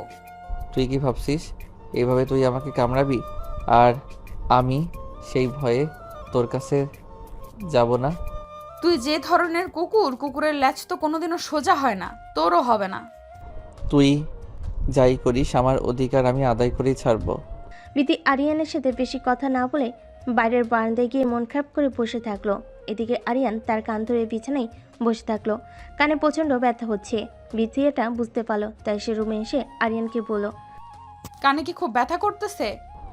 তা শুনে তোর কাজ নেই, যা সর। কাল রাত থেকে এখন পর্যন্ত তুই তো আমাকে কত ব্যথা দিলি। তো তুই কি প্রতিশোধ নিচ্ছিস নাকি? প্রতিশোধ না, আমার আত্মসম্মান রক্ষা করতেছি। বিয়ের পর আবার মেয়েদের আত্মসম্মান হয় কিভাবে? কেন, বিয়ের পর কি মেয়েরা সবকিছু বিক্রি করে দেয় নাকি? বিক্রি করে দেয় না অবশ্য, তবে বিয়ের পর মেয়েদের নিজের বলে কিছু থাকে না, সব কিছু তার স্বামীর। তোকে স্বামী বলে কে মানে শুনি? মানবে, তুমি মানবে। বিয়েবাড়ির সমস্ত কাজ শেষ করে খাওয়া দাওয়া শেষ করে এবার বিথিতে বাড়ি যাওয়ার পালা। সন্ধ্যার আগেই বিথির মা বাবা বিথি আর আরিয়ানকে তাদের বাড়িতে নিয়ে গেল। বিয়েবাড়ির এটা নিয়ম। বিথিদের বাড়ি যাওয়ার পর বিথির মা আরিয়ান আর বিথিকে তাদের রুম দেখিয়ে দিল। রুমে গিয়ে বিথি আরিয়ানকে বলল, শোন, এটা কিন্তু তোর বাড়ি না, এটা আমার বাড়ি। জি ম্যাম, আমি জানি যে এটা আপনার বাড়ি। ভেরি গুড, এইভাবে আমার সাথে কথা বলবি। বয়েই গেছে আমার এভাবে কথা বলতে। মোটেও আমি এভাবে কথা বলবো না। এইভাবে কথা না বললে তোর ঘাড় ধরে বাড়ি থেকে বের করে দেব। বিথি ঝগড়া করতেছিল। এদিকে আরিয়ান দরজার দিকে তাকিয়ে দেখলো বাইরে থেকে বিথির বাবা তাদের দিকে তাকিয়ে আছে। এটা দেখা মাত্র আরিয়ান বিথিকে শক্ত করে জড়িয়ে ধরলো। জড়িয়ে ধরে কানে কানে বলতে লাগলো, তোমার বাবা বাইরে দাঁড়িয়ে আছে, ঝগড়া করো না, নইলে তোমার বাবা কষ্ট পাবে। তুমিও আমার মতো অভিনয় করো। আরিয়ানের কথা শুনে বিথিও আরিয়ানকে জড়িয়ে ধরলো। এটা দেখে বিথির বাবা হাসতে হাসতে বাইরে গিয়ে বিথির মাকে বলল, জানো বিথির মা, মেয়ে আর মেয়ের জামাইকে ডাকতে গিয়েছিলাম তাদের রুমের সামনে। হ্যাঁ, তো কি হলো? আসে না ওরা? আর বলো না, গিয়ে তো আমি লজ্জা পড়ে গেছি। কেন, কি হলো আবার? রুমের সামনে গিয়ে দেখলাম ওরা দুজন। ওরা দুজন কি বলে? তুমি আর আমি বিয়ের পরে যা করতাম ওরা তাই করতেছে। তুমিও না পুরো বয়সে ভীমরতি ধরেছে না? আরে আমি কি ইচ্ছে করে গিয়েছি নাকি? আমি তো ডাকতে গিয়েছি, গিয়ে দেখি এই অবস্থা, সাথে সাথে আমি চলে আসলাম। এখন চুপ করো, নাইলে ওরা কথা শুনতে পারবে, তখন আবার লজ্জা করে যাবে। যাক, আমার মেয়েটা তো সবকিছু মানিয়ে নিতে পারছে, এটাই অনেক। আর ছেলেটাও ভালো, তোমার বদমেজাজি রাগের মেয়েটাকে ঠিকই সামলে নিতেছে। ঠিক বলেছো, ছেলেটা অনেক ধৈর্যশীল একটা মানুষ। বিথির মা আর বাবা কথা বলা শেষ না করতেই বিথি আরিয়ান খাওয়ার টেবিলে চলে আসলো। তার খেতে খেতে অনেক গল্প করলো। খাওয়া শেষ হয়ে গেলে বিথির ছোট বোন বিথিকে বলল, আপু ভাইয়া, আমি আর তুই আজ আমাদের সামনে যে বাগানটা আছে ঘুরতে যাব, অনেক মজা হবে। খাওয়া দাওয়া করেই চল, রেডি হয়ে আমরা বের হই। বোনের কথা শুনে বিথি বলল। না, কোথাও যাব না। তখন আরিয়ান বলল, কেন যাব না? আমরা ছোট মানুষ, আবদার করেছে, অবশ্যই যাব। আপনি গেলে যান, আমি যাব না। না না আপু, তুইও চল প্লিজ, তুই না গেলেই মজা হবে না। প্লিজ আপু চল। আরে তোমার বোনকে অত জোর করতে হবে না, ও এমনি যাবে। তুমি যাও, রেডি হও গিয়ে। আরিয়ানের মুখে এমন কথা শুনে বিথি আরিয়ানকে রুমে নিয়ে এসে বলল, তুই বেশি পাকনা হয়ে গেছিস, তাই না? তোকে কে এত বাল পাকনা কথা বলতে বলেছে? তুই যা ঘুরতে, আমি কোথাও যাব না। আর শোন, আমার বিষয়ে বেশি নাক গলাবি না। ভাগ্যিস আমার মা বাবা ছিল, তাই তোকে কিছু বললাম না, নইলে কানের নিচে একটা ঠাস করে চড় মেরে দিতাম। বিথির এই কথা শুনে আরিয়ান বলল, সে তুমি চর মারবে না কি করবে এটা তোমার ব্যক্তিগত ব্যাপার, তবে একটা কথা মাথায় রেখো, যতবার চর মারবে ততবার কিন্তু কতবার কি কি করবি তুই? ততবার কি দেখাবো। দেখা দেখি কি করবি? মারবি আমাকে? মার। না না, কি বলো এসব? আমার 10টা না 5টা না একটা মাত্র বউ, তাকে কি আমি মারতে পারি? আমার সামনে থেকে সর, না হলে তোর ওই জায়গায় লাথি মারবো। আরে না, ভুলেও এই কাজ করবা না, ওখানে লাথি মারলে কিন্তু আমি মরে যাব। আমি তো ওটাই চাই যে তুই মরে যা। তুই মরে গেলেই তো আমি ভাবছি। ওইটাই তো মেয়েদের একমাত্র শান্তির জায়গা। তুমি তোমার ভালো বুঝতে পারতেছো না। আমি আমার ভালো অবশ্যই বুঝি। আমি তোর সাথে থাকলে আমার যে কোনো ভালো হবে না, এটা আমি খুব ভালোই বুঝতে পারতেছি। বেশি কথা না বলে যাও, রেডি হও, এখন তোমার বোনকে নিয়ে বের হব। চরিত্রহীন লোক, এখন আবার আমার বোনের দিকে নজর গেল নাকি তোর? সি সি সি, কি কথা বলো? তোমার বোন মানে আমারও ছোট বোন না? তোর মতো একটা চরিত্রহীন শুয়োরের বাচ্চার আবার ছোট বোন আছে নাকি? বিথির মুখে এমন কথা শুনে আরিয়ান বিথিকে জড়িয়ে ধরে বিছানার উপর পড়ে গেল। আর বিথি বারবার আরিয়ানকে বলতেছে, আমার উপর থেকে সর, আমার কিন্তু ব্যথা লাগতেছে। আরিয়ান তখন বিথিকে বলল, ভালোই ভালোই রেডি হও, নইলে কিন্তু গোসল করার ব্যবস্থা করে দিব। এই অবস্থায় বিথির বোন রেডি হয়ে তাদের রুমে আসলো। এসে দেখলো তারা দুজন বিছানার উপর শুয়ে আছে। বিথির গায়ের উপর আরিয়ানকে দেখে বিথির বোন লজ্জা পেয়ে রুম থেকে বের হয়ে গেল। তখন আরিয়ান বিথিকে বলল, এখন বলো, ভালোই ভালো রেডি হইবা কি না? কতবার বললাম রে ভাই, আমি যাব না, তুই যা। ঠিক আছে, আমিও যাব না। দাঁড়া, দরজা বন্ধ করে দিয়ে আসি। দরজা বন্ধ করবি মানে? মানে বোঝো না তুমি? না গেলে আমিও কোথাও যাব না, আর দরজা বন্ধ করে দিয়ে আসি। যাবি না ঠিক আছে, এখানে দরজা বন্ধ করার সাথে কি সম্পর্ক? লুডো খেলবো তোমার সাথে, আর দরজা খোলা রেখে খোলা যাবে না। লাথি খাওয়ার আগে এখান থেকে যা, আমাকে রেডি হতে দে, আমি রেডি হতে চাই। এই তো লক্ষ্মী বইয়ের মতো কথা, যাও রেডি হয়ে আসো। রেডি হয়ে তারা তিনজন ঘুরবার জন্য বের হলো। বাগানটা খুবই সুন্দর ছিল, চারিদিকে ফুলের গাছ, ওয়েদারটা সুন্দর ছিল। তখন বিথি বোন বিথিকে বলল, আপনি তোর আর ভাইয়া ছবি তুলে দিই। এই কথা শুনে বিথি বলল, দেখ, আমার কিন্তু এখন মেজাজ উঠতেছে ঘুরতেছে। আসার বায়না ধরেছিলি, ঘুরতে এসেছি, এখন আমি ছবি তুলতে পারবো না। আপু এমন করিস কেন, একটু ছবি তো ওঠা প্লিজ। বললাম নাম সব, উঠবো না, তুইও যা। আরে বাদ দাও, তোমার বোনকে এত জোর করতে হবে না। এসো তুমি আর আমি ছবি উঠি। আরিয়ানের কাছে এমন কথা শুনে বিথি ভাবলো, ওর তো চরিত্রের সমস্যা আছে, ওবার আমার বোনের সাথে ছবি উঠবে না। বাবা আমি চাই, গিয়ে ছবি তুলেই বোনকে গিয়ে বলো, নে আমি এসেছি, আমাদের ছবি তোল। কি রে আপু, একটু আগেই না ছবি উঠবে না ছবি উঠবে না বলে খুব রাগ দেখালি, আর এখন যেই ভাইয়া বলেছে ভাইয়া আর আমি ছবি উঠাবো, তখনই তুই এসে বলতেছিস তুই ছবি উঠাবি। তোমার বোন আসলে জেলাস হচ্ছে, তার জামাই অন্য একটা মেয়ের সাথে ছবি উঠবে, বিষয়টা কেমন দেখায় না? হচ্ছে তো সেরকমই। কি রে আপু, তুই কি তোর জামাইয়ের পাশে তুই ছাড়া কাউকে সহ্য করতে পারতেছিস না নাকি? উফ, তোরা থামবি, আমার রাগ হচ্ছে কিন্তু এখন, আমি কিন্তু চলে যাব এখান থেকে। আরে না না না, সরি, আর কেউ আপনার রাগ উঠাবে না, এখন নেন ছবি উঠি। নে তোরা পাশাপাশি দাঁড়া। নে দাঁড়িয়েছি, এখন তোল। এই আবার কেমন দাঁড়ানো, আশেপাশে একটু তাকিয়ে দেখ ওরা কিভাবে ছবি উঠাইতেছে, একে অপরকে জড়িয়ে ধরে হাত ধরে কত সুন্দর সুন্দর করে ছবি উঠতেছে, আর তোরা মাঝখানে আকাশ পাতাল ফাঁকা রেখে দুজন দাঁড়িয়ে আছিস। ঠিকই তো বলেছে ও। তুমি এত দূরে দাঁড়িয়ে আছো কেন? আমার কাছে আসো। একদম আমার কাছে আসার চেষ্টাও করবি না। এটা কি ধরনের অসভ্যতা বিথি? বাইরে বের হয়েও তুমি এরকম ব্যবহার করবে? তুই যদি বেশি বাড়াবাড়ি করিস তাহলে দেখবি আমি কি করে পাবলিক ডেকে নিয়ে এসে তোকে গণধোলাই খাওয়াবো। বুঝলাম না তো, বাড়ি থেকে বের হওয়ার সময়ও দেখলাম দুজন খুব জোরাজোরি করতেছ, বাড়ি থেকে বের হয়ে আবার কি হলো? আসলে তোমার আপু না বাড়ি থেকে বের হতে চাইনি, সারাদিন আমাকে নিয়ে রুমে থাকতে চাইছিল, আমি জোর করে নিয়ে আসলাম, তাই রাগ হয়েছে আর কি। ভাইয়া এই কাজটা কিন্তু তুমি ঠিক করো নাই। আরিয়ান তুই কিন্তু বেশি বেশি বলতেছিস। আরিয়ান বিথির হাত ধরে বিথিকে জড়িয়ে ধরে বিথির বোনকে বলল, নাও এবার ছবি তুলো। বিথির বোন তাদের অনেক সুন্দর সুন্দর কিছু ছবি তুলে দিল। তারপরে তারা একটু ঘোরাঘুরি করে বাড়িতে ফিরে আসলো। বাড়িতে ফিরে আসার পর আরিয়ান বিথির বাবাকে ডেকে বলল, আঙ্কেল বাড়িতেও যাইতে হবে, এবার অফিসে ছুটি নিয়েছিলাম, ছুটিও শেষ, তাহলে আমাদের ব্যবস্থা করেন। হ্যাঁ বাবা, কালকে তোমরা চলে যেও। চলে যাব মানে? আমি কোথাও যাব না বাবা। কোথাও যাবে না মানে? তোমার স্বামীর বাড়ি ওইটাই এখন থেকে তোমার নিজের বাড়ি। ওটা আমার বাড়ি হতে যাবে কেন? এইটা আমার নিজের বাড়ি। সরি, এটা তোমার নিজের বাড়ি নয়, এখন থেকে তোমার স্বামীর বাড়ি তোমার নিজের বাড়ি, এ বাড়িতে তোমার কোনো জায়গা নাই। তুমি এত বড় কথা বলতে পারলে বাবা আমাকে? কষ্ট হলেও কথা এটাই সত্যি। তার বাবার এরকম অপমানজনক কথা শুনে বিথি রাগান্বিত হয়ে আরিয়ানের হাত ধরে টানতে টানতে রুমে নিয়ে গেল। রুমে গিয়ে আরিয়ানকে বলল, তাড়াতাড়ি জিনিসপত্র গোছা, তোর বাড়িতে যাব, এই বাড়িতে আমি আর এক মুহূর্তও থাকবো না। এই কথা শুনে আরিয়ান বলল, আরে তুমি রাগ করতেছো কেন? তোমারই তো বাবা। আরিয়ান মেজাজটা গরম করিস না, তুই যাবি কিনা যাবি না? যাবো না কেন? অবশ্যই যাব, চলো রেডি হও। রেডি হয়ে তারা বিথির বাড়ি থেকে আরিয়ানের বাড়িতে আসলো।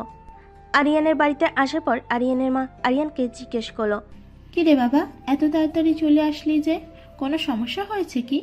না না, কোনো সমস্যা হয়নি, তোমার বৌমা নাকি এই বাড়িতে থাকতে ইচ্ছে করতেছে না। কি বলিস বাবা, বাবার বাড়িতে গেছে আর থাকতে ইচ্ছে করতেছে না কেন? ওই বাড়িতে আমার সাথে সময় কাটাতে পারতেছে না তো ঠিক মতো, তাই। ও আচ্ছা, বুঝতে পেরেছি। আচ্ছা বাবা, রুমে যা। রুমে গিয়ে বিথি রেগে আরিয়ানকে বলল, তোর মায়ের কাছে মিথ্যা বললি কেন? তোর সাথে আমি সময় কাটানোর জন্য ও বাড়িতে চলে আসলাম। আরিয়ান তখন বলল, এই কথা না বলে কি বলতাম যে তুমি ঝামেলা করে চলে এসেছো? তোমার মাথার ভিতরে দেখি কিছুই নেই, গোবর আছে শুধু, বলদ একটা। শোন, আমি ঘুমাইলাম, কাল সকাল থেকে অফিস আছে। ঘুমাও, আমি ফ্রেশ হয়ে আসতেছি, আমিও ঘুমাবো। তুইও ঘুমাবি মানে? চুপচাপ নিচে ঘুমা। আরে না, নিচে আমার ঘুম ধরে না। তাহলে তুই উপরে থাক, আমি নিচে ঘুমাচ্ছি। না, তোমাকে নিচে ঘুমাতে হবে না, থাক, আমি ঘুমাবো না। বিথি বিছানার উপরে আর আরিয়ান নিচে শুয়ে পড়ল। লাইট অফ করে দিল তারা। দুজনে ঘুমিয়ে পড়েছে। হঠাৎ করে বিথি চিৎকার দিয়ে উঠল। চিৎকার শুনে আরিয়ান, কি ব্যাপার, এত চিৎকার করে উঠেছো কেন? আগে লাইট অন কর তাড়াতাড়ি। কি হয়েছে এবার বলো। কিরে, ঘুমের ঘোরে হঠাৎই আমার মনে হলো যেন আমার গায়ের উপর দিয়ে কিছু একটা বিড়বিড় করতেছে। আমি নিচে ঘুমাচ্ছি, আমার গায়ের উপর দিয়ে কিছু বের করতেছে না। তুই উপরে ঘুমাইছো আর তোমার গায়ের উপর দিয়ে বের করতেছে আজাইরা কথাবার্তা রাত করে। বিশ্বাস করা, মিথ্যা কথা বলতেছি না। বুঝলাম মিথ্যা বলতেছো না, কিন্তু কই কিছুই তো আমি দেখতে পারতেছি না। এখানেই ছিল, চলে গেছে হয়তো। হ্যাঁ ভালোই হয়েছে, এখন যাও ঘুমাও। লাইট অফ করিস না, অনই থাক আজ। আচ্ছা অফ করলাম না, এবার ঘুমাও। আরিয়ান নিচে গিয়ে ঘুমিয়ে পড়ল। একটু পরে বিথি দেখলো বিছানার উপর আরশোলা হাঁটতেছে। এটা দেখার সাথে সাথে বিথি চিৎকার দিয়ে লাফ দিয়ে নিচে নেমে আরিয়ানকে শক্ত করে জড়িয়ে ধরল। আরিয়ান ভয় পেয়ে বলে উঠল, আরে কি হয়েছে, এভাবে নিজে থেকে আমাকে জড়িয়ে ধরছো যে? আমার বিছানার উপর আরশোলা। কোথায় আসলা দেখি, কই এখানে তো কিছুই নেই। এইখানেই ছিল, বিশ্বাস কর, আমি নিজের চোখে দেখলাম। এখান থেকে হাঁটাহাঁটি করতেছে। শুধু তুমি দেখলে হবে, আমাকে তো দেখতে হবে। কই দেখছি, আমাকে দেখাও। সত্যি তো, এখানেই তো ছিল, কই গেল?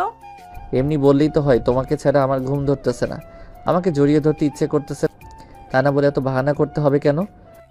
শোন, আমার তোকে জড়িয়ে ধরার কোনো ইচ্ছে নেই, কিন্তু সত্যি এখানে আসলে ছিল। আচ্ছা এখন তো নেই, এখন যাও ঘুমাও, আমাকে ঘুমাতে দাও। না, আমি আর ওখানে ঘুমাবো না, আমি এখানেই ঘুমাবো।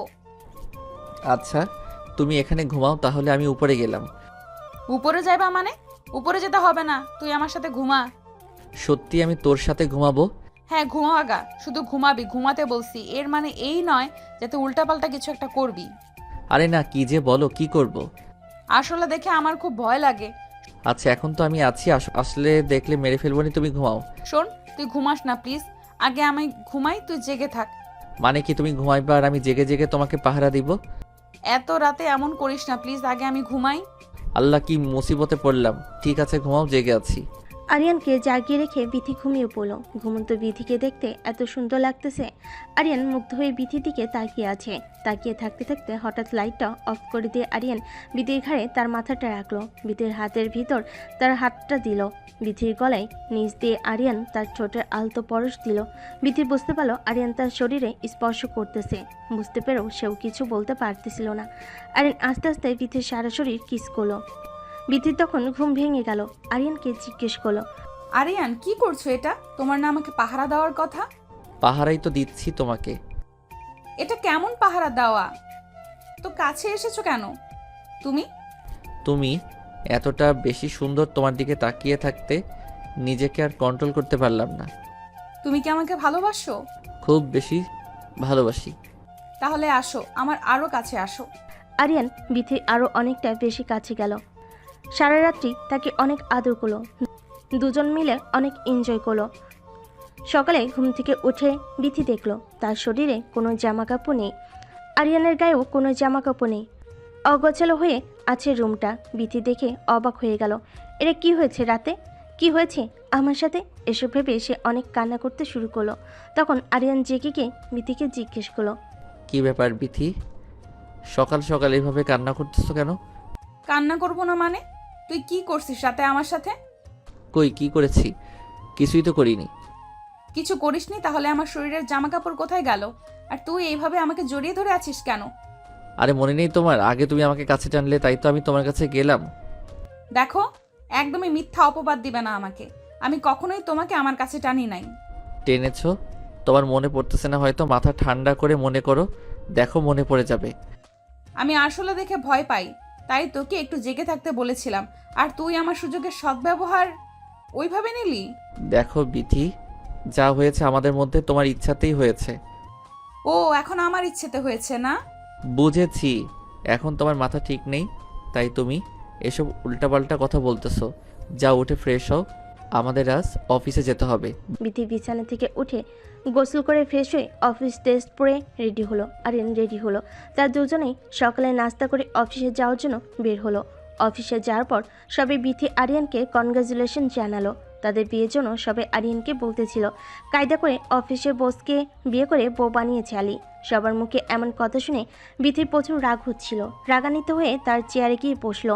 বসে বসে ভাবতেছিল কিভাবে আরিয়ানকে শাস্তি দেওয়া যায়, কিভাবে সাহায্য করা যায়। ভাবতে ভাবতে বিথি আরিয়ানকে ডেকে পাঠালো। কি ডেকেছো আমাকে? শুয়োরের বাচ্চা, তুই কাকে নাম ধরে ডাকিস আর আমাকে তুমি তুমি করে বলতেছিস যে? সাহস তো তোর কম না?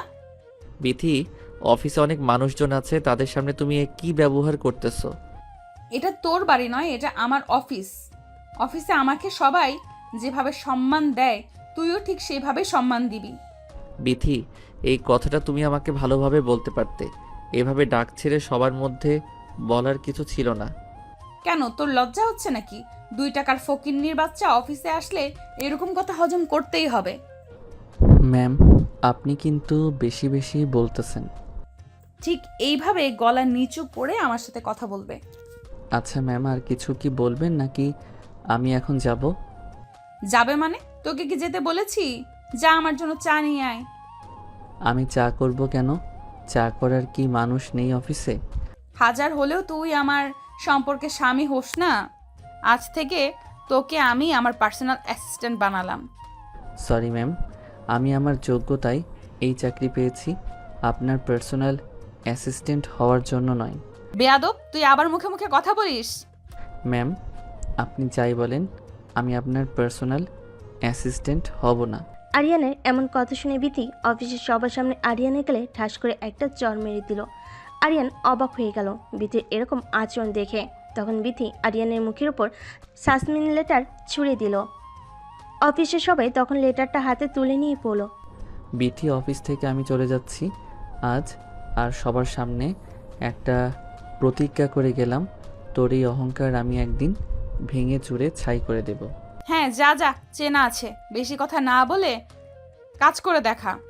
তবে যেটা করলেন আপনি, এটা ঠিক করলেন না, এজন্য আপনাকে পস্তাতে হবে। কি পস্তাতে হবে শুনি? তোর বাড়ির ভয় দেখাচ্ছিস যে তোর বাড়িতে গেলে তুই আবার আমার সাথে কুত্তার মতো ব্যবহার করবি? আমি কখনোই আপনার সাথে কুত্তার মতো ব্যবহার করি নাই, জাস্ট আমার ভালোবাসাটা বোঝাতে চাইছি। আমাদের যে সম্পর্ক, এটা বোঝাতে চাইছি। কিসের আমাদের সম্পর্ক? আমাদের কোনো সম্পর্ক নেই। তুই টাকার লোভে আমাকে বিয়ে করেছিস। আপনার মতো কুৎসিত মন মানসিকতার একটা মেয়েকে আমি টাকার লগে কোনোদিনও বিয়ে করতাম না। যদি আমি একটু জানতে পারতাম যে আমার বিয়েটা আপনার সাথে, আমি কখনোই বিয়ে করতাম না। মুখে এইসব কথা বলাই যায়। আমার দুয়ারে একদিন আপনাকে আসতেই হবে, এই কথাটা আগে বলে গেলাম। এই কথা বলে আরিয়ান অফিস থেকে বের হয়ে গেল। তখন অফিসে আর সকল মেম্বার বিথিকে বলতে লাগলো, ম্যাম যা করলেন ঠিক করলেন না।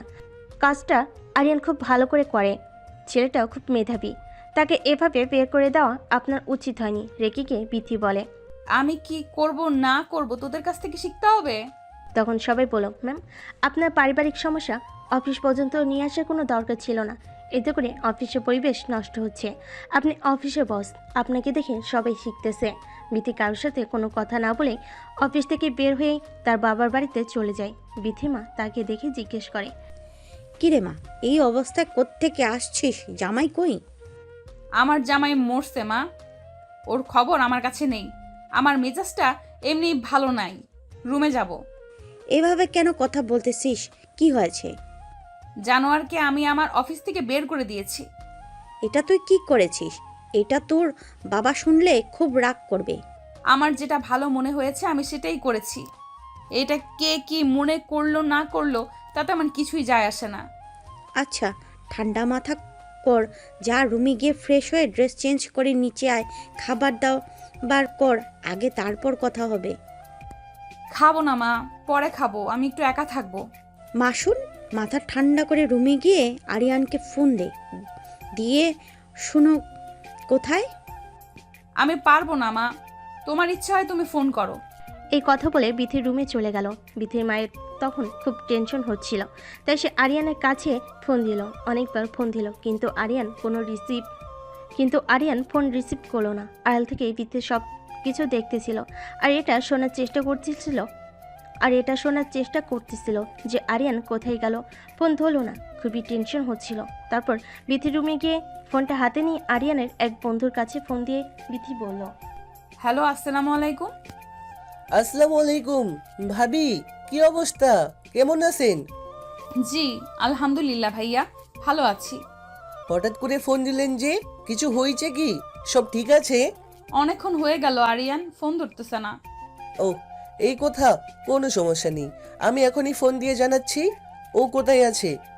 আচ্ছা ভাইয়া, আর প্লিজ ওকে বলবেন যেন যেখানেই থাকুক, যে কেউ ফোন দিলে যেন ফোনটা রিসিভ করে, আর সাবধানে থাকতে বলবেন। ভাবি, কিছু মনে না করলে একটা কথা বলবো। জি, কিছু মনে করব না, বলেন। আপনাদের মধ্যে কি কিছু হয়েছে নাকি? এভাবে কেন কথা বলতেছেন? হ্যাঁ, ওই একটু ঝামেলা হয়েছে পার্সোনাল। আচ্ছা ভাবি, টেনশন করবেন না, আমি আপনাকে জানাচ্ছি। থ্যাংক ইউ ভাইয়া। এই বলে বিথি ফোন কেটে দিল। খুবই টেনশন করতেছিল আরিয়ান কই গেল না গেল। ভাবতে ভাবতে তার মাথায় হঠাৎ করে একটা বুদ্ধি আসলো। আরিয়ান তো বাড়িতে যাইতে পারে, তাই সে দেরি না করে আরিয়ানের বাবার কাছে ফোন দিল। আরিয়ানের বাবা কল রিসিভ করে বলল, আঙ্কেল আসসালামু আলাইকুম। হেমা বলো, অনেকক্ষণ হয়ে গেল, তোমার দুইজনই তো অফিস থেকে আসতেছে না। আজ অফিসে কি অনেক বেশি কাজ করছো? কেন আঙ্কেল, আপনার ছেলে বাসায় যায়নি? না তো, কেন, ও কি আগে বের হয়ে এসেছে তোমাকে রেখে? কি বদমাস ছেলেটা, কোনো রকমের বিবেক নেই। নতুন বউকে কেউ একা রেখে চলে আসে? কোনো সমস্যা নেই আঙ্কেল, ও তো অনেকক্ষণ আগেই বের হয়ে গেছে। ফোনটা বন্ধ, তাই ভাবলাম আপনাকে ফোন দিয়ে জানি ও কোথায় আছে। ও কি বলো, ফোনটা বন্ধ করে রেখেছে কেন? কাণ্ডজ্ঞান নেই ছেলেটার। আঙ্কেল, আমি আসলে বাড়িতে এসেছি। বাড়িতে গিয়েছে মানে? অফিসের কাজ শেষ করে বাড়িতে এসেছি। মা, তোমাদের মধ্যে আবার কিছু হয়েছে নাকি? আমাকে বলো। শোনেন আঙ্কেল, আপনার কাছ থেকে কিছু লুকাবো না। আপনার ছেলেকে আমি সাসপেন্ড করে দিয়েছি। কি বলো এটা বৌমা, তুমি এটা কি করেছো? কাজটা কিন্তু ঠিক করো নাই। আপনার ছেলের অনেক বেশি অহংকার, তার অহংকার আমি গুড়িয়ে দিয়েছি। সে আমাকে চ্যালেঞ্জ করেছে, সে নাকি আমার থেকে বড় কিছু হয়ে দেখাবে। তাই বলে তুমি এভাবে সাসপেন্ড করে দিবা? আমি বাধ্য হয়েছি। কে জানে রাগের মাথায় ছেলেটা কই গেল। আচ্ছা তুমি ফোন রাখো, আমি আরিয়ানের খোঁজ করি। এই বলে আরিয়ানের বাবা ফোন কেটে দিল। বিথির সাথে আর বেশি কথা বলল না। তারা সবাই মিলে আরিয়ানকে বহুবার ফোন দিল। আরিয়ান ফোন রিসিভ করলো না, ফোন সুইচ অফ বলল। আরিয়ানের বাবা সকল আত্মীয় স্বজন, বন্ধু বান্ধব সবাই কাছে ফোন দিল, কিন্তু কোনোভাবে আরিয়ানের খবর পাওয়া গেল না। বিথিও অনেকভাবে আরিয়ানের খবর নেওয়ার চেষ্টা করলো, কিন্তু কোনোভাবেই কোনো খবর মিলল না। এভাবেই কেটে গেল 2 বছর। 2 বছর পর আরিয়ান বাড়িতে এসে বাড়ির দরজার কলিং বেল বাজালে আরিয়ানের মা দরজা খুলে আরিয়ানকে দেখে হামা করে কেঁদে উঠল। ছেলেকে জড়িয়ে ধরে বলল, এই 2টা বছর কই ছিলি বাবা? 2টা বছর কই ছিলাম আমি নিজেই জানি না। কিভাবে পারলি তুই আমাদের সবাইকে ছেড়ে 2টা বছর পার করে দিতে? কষ্ট তো হয়েছে, কিন্তু কিছু করার ছিল না, আমি নিরুপায় ছিলাম। এই মেয়েটার ওপর রাগ করে তুই আমাদের সবাইকে ভুলে গিয়েছিলিস? বাবা কই, মা আর বিথি ও কই থাকে, তোমাদের সাথে যোগাযোগ করে না? 2টা বছরে বিথি তোকে অনেক খুঁজেছে বাবা। মেয়েটা নিজের ভুল বুঝতে পেরেছিল। জীবনে কষ্ট না করলে বুঝছো মা, কোনো সফলতা পাওয়া যায় না। কি হয়েছিল তোর বাবা, সে কথা বল। ঢাকাতে ছিলাম মা। ঢাকাতে ছিলি, এত খোঁজাখুঁজি করার পরে তোর কোনো খোঁজ খবর পেলাম না। মা, মানুষ যদি হারিয়ে যায় তাহলে তাকে খুঁজলে পাওয়া যায়, কিন্তু কেউ যদি নিজের ইচ্ছায় লুকিয়ে থাকে তাকে কোনোভাবেই খুঁজে পাওয়া সম্ভব নয়। কি এমন হয়েছিল যে 2টা বছর আমাদের সবাইকে ছেড়ে আলাদা থাকতে হলো? মা, তোমার অহংকারী বড়লোক বৌমার অহংকার ভাঙাতে সাফল্য অর্জন করে নিয়ে আসলাম।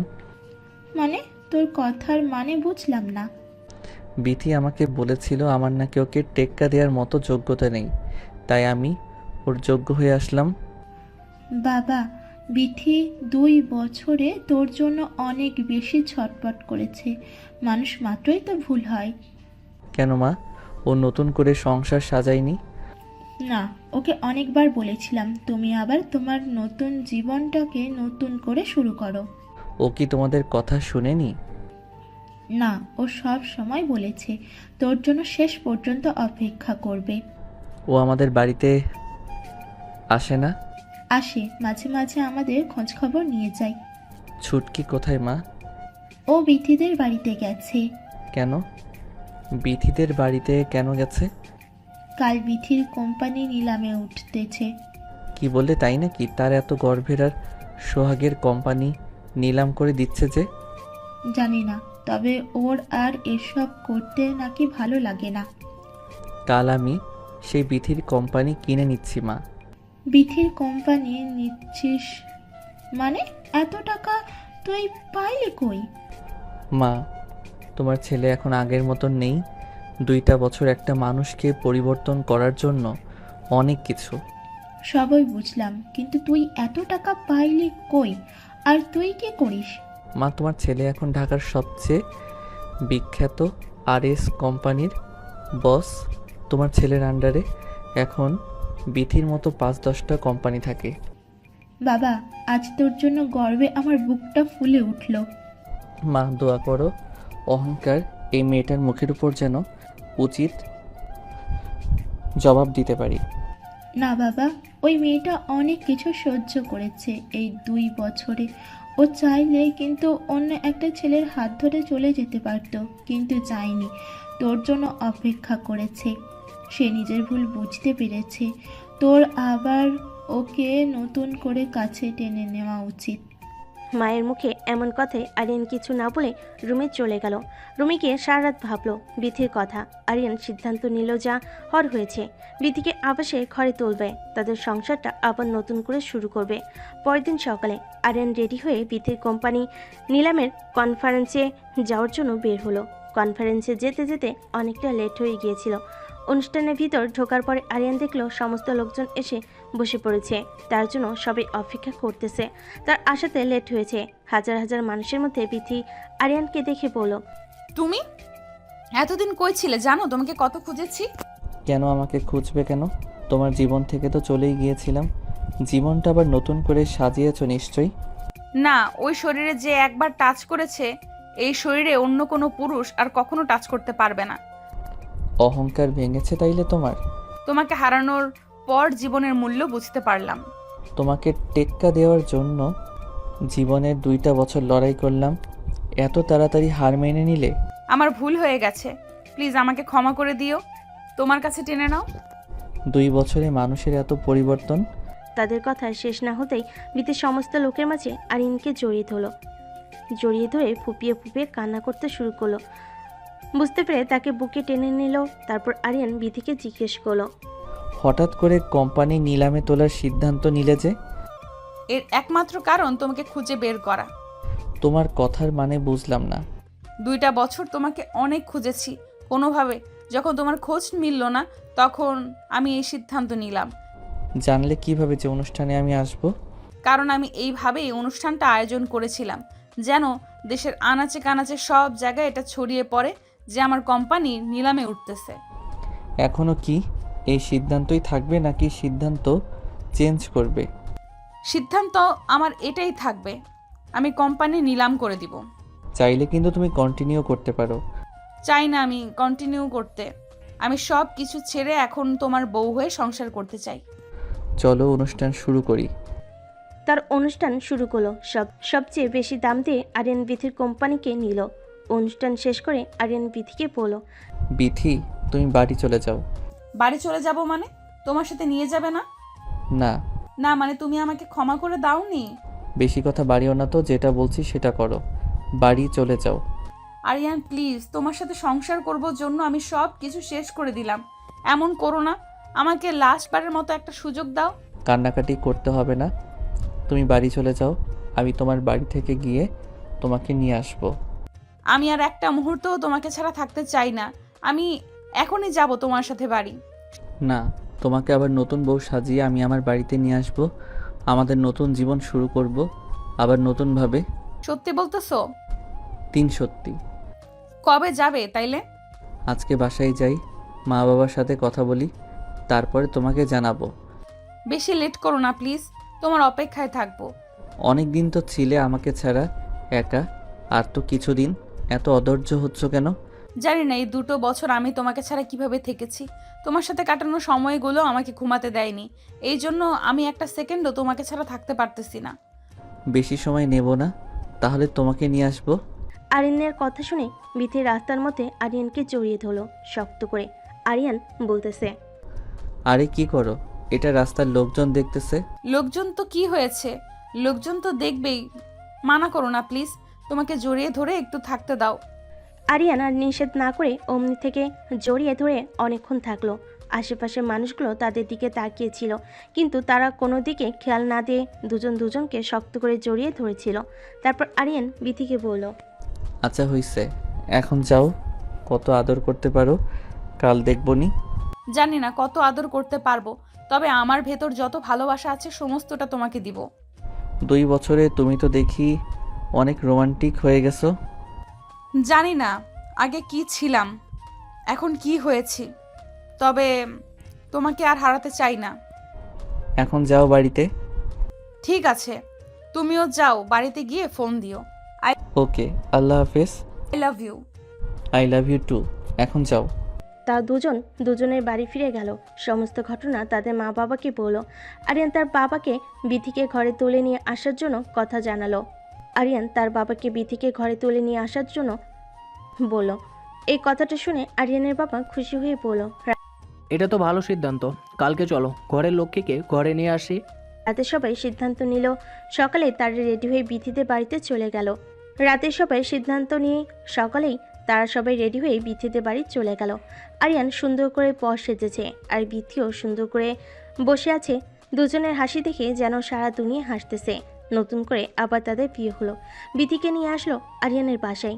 আরিয়ানকে বলল, জানো আজকে আমার সবচেয়ে খুশির দিন।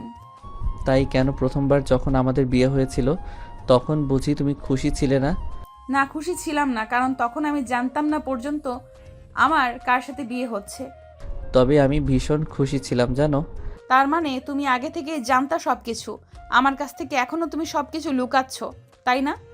না রে বাবা, আমি কিছুই জানতাম না। তবে বিয়ে করার খুব ইচ্ছা ছিল। জীবন সঙ্গীর সঙ্গে সুন্দর সুন্দর মুহূর্ত কাটানোর। মা বাবা যখন বিয়ে ঠিক করলো তখন আমি আর আপত্তি জানাইনি, কারণ মা বাবার পছন্দের উপর আমার বিশ্বাস ছিল। এত এক্সাইটেড ছিলে, বুঝলাম মা বাবা পছন্দের উপর তোমার বিশ্বাস ছিল, তবুও একবার কার সাথে বিয়ে হচ্ছে তাকে তুমি দেখতে চাইবে না? হ্যাঁ, দেখতে চেয়েছিলাম। পরে কি হলো দেখোনি? না, বাবা দেখায়নি, বলল সারপ্রাইজ একবারই দেখো। তুমি দেখতে চাইবা না? না, আমি আর জোর করিনি। তার মানে প্রথমবারের বিয়েতে তুমি খুশি ছিলা, এই বিয়েতে খুশি হওনি? এই বিয়েতে অনেক বেশি খুশি হয়েছি, কারণ এবার তুমি ভালোবেসে আমার হাত ধরেছো। আজ আমাদের বাসর রাত, এসব কথা বলেই কি রাত পার করে দিবা? তা নয়তো কি। আজ কিছু করব না, তোমাকে জড়িয়ে ধরে আরাম করে একটা ঘুম দিব। বিথি তখন বলল, তোমার হচ্ছে, দাঁড়াও। আমি বউ সেজে এতক্ষণ বসে আছি তোমার অপেক্ষায়, আর তুমি এখন ঘুমাইবা না? ঘুমানোর জন্মের স্বাদ তোমাকে মিটিয়ে দিচ্ছি। তাড়াতাড়ি আমার কাছে আসো, আমাকে আদর করো। কিভাবে আদর করব তোমাকে? কেন তুমি জানো না? এর আগে কখনো আদর করনি? কথাটা শুনে আরিয়ান বিথিকে জড়িয়ে ধরে বিছানায় নিয়ে গেল। তারপর তার শরীর থেকে কাপড়টা খুলে বিছানার সাইডে রেখে দিল। লাইটটা অফ করে দিয়ে ঝাঁপিয়ে পড়লো, আটকালো না। তবে এর মধ্য থেকে অনেকবার জিজ্ঞেস করেছিল, তোমার কষ্ট হচ্ছে? কষ্ট হলে আমাকে বলতে পারো। কিন্তু বিথি বলল, না, আমার কষ্ট হচ্ছে না, তুমি তোমার সবটা দিয়ে আমাকে আদর করো।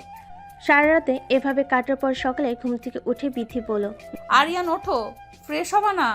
অনেক বেলা হয়েছে। দেখো, সারাটা রাত অনেক কষ্ট করেছি, একটু ঘুমাইনি। এখন আমাকে ঘুমাতে দাও। যাও, তুমি ফ্রেশ হও। ইস, সারা রাত তুমি কি কষ্ট করলা শুনি? কতটা কষ্ট যে আমার হয়েছে এটা আমি বুঝছি। তোমার তো কিচ্ছু হয়নি, তুমি শুধু মজা নিয়েছো। লজ্জা নেই তোমার? না মুখে কিছু আটকায় না? ওঠো এখন। যাও, তুমি আগে ফ্রেশ হও, আমি আইতেছি। আমি যে কখন উঠছি তুমি জানো? উঠে ফ্রেশ হয়েছি, চোখ খুলে দেখো আমি শাড়ি পরেছি। বিথি এই কথা বলার সাথে সাথেই আরিয়ান চোখ খুলে বিথির দিকে তাকালো। বেশ সুন্দর করে একটা শাড়ি পরেছে। ভেজা চুলে বিথিকে দেখতে একজন পরীর মতো লাগছে। আরিয়ান অপরূপ দৃষ্টিতে বিথির দিকে তাকিয়ে আছে। কেন আরিয়ান বিথির কথার উত্তর না দিয়ে হাত ধরে টান দিয়ে তার পাশে বসলো, জড়িয়ে ধরে তার কপালে আলতো করে একটা চুমু দিল। তখন বিথি বলল, ইস, তোমার শরীর এখনো অপবিত্র।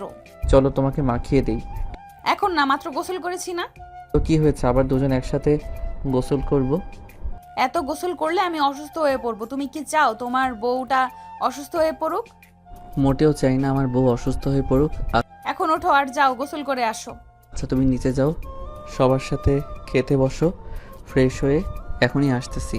আরিয়ান ফ্রেশ হয়ে নিচে সবার সাথে বসে খাওয়া শেষ করলো।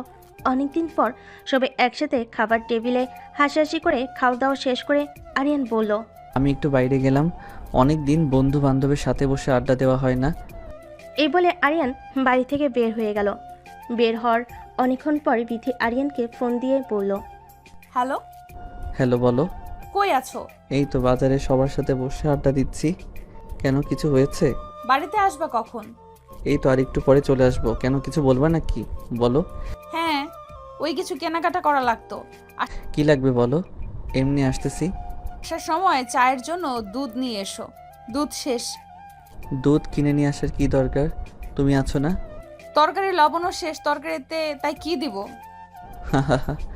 লোকগিরির ভেতরে আছো, তাও আবার ফাজলামি করো না।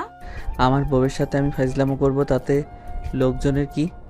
হইছে, এখন বেশি কথা না বলে যেটা বললাম সেটা করো।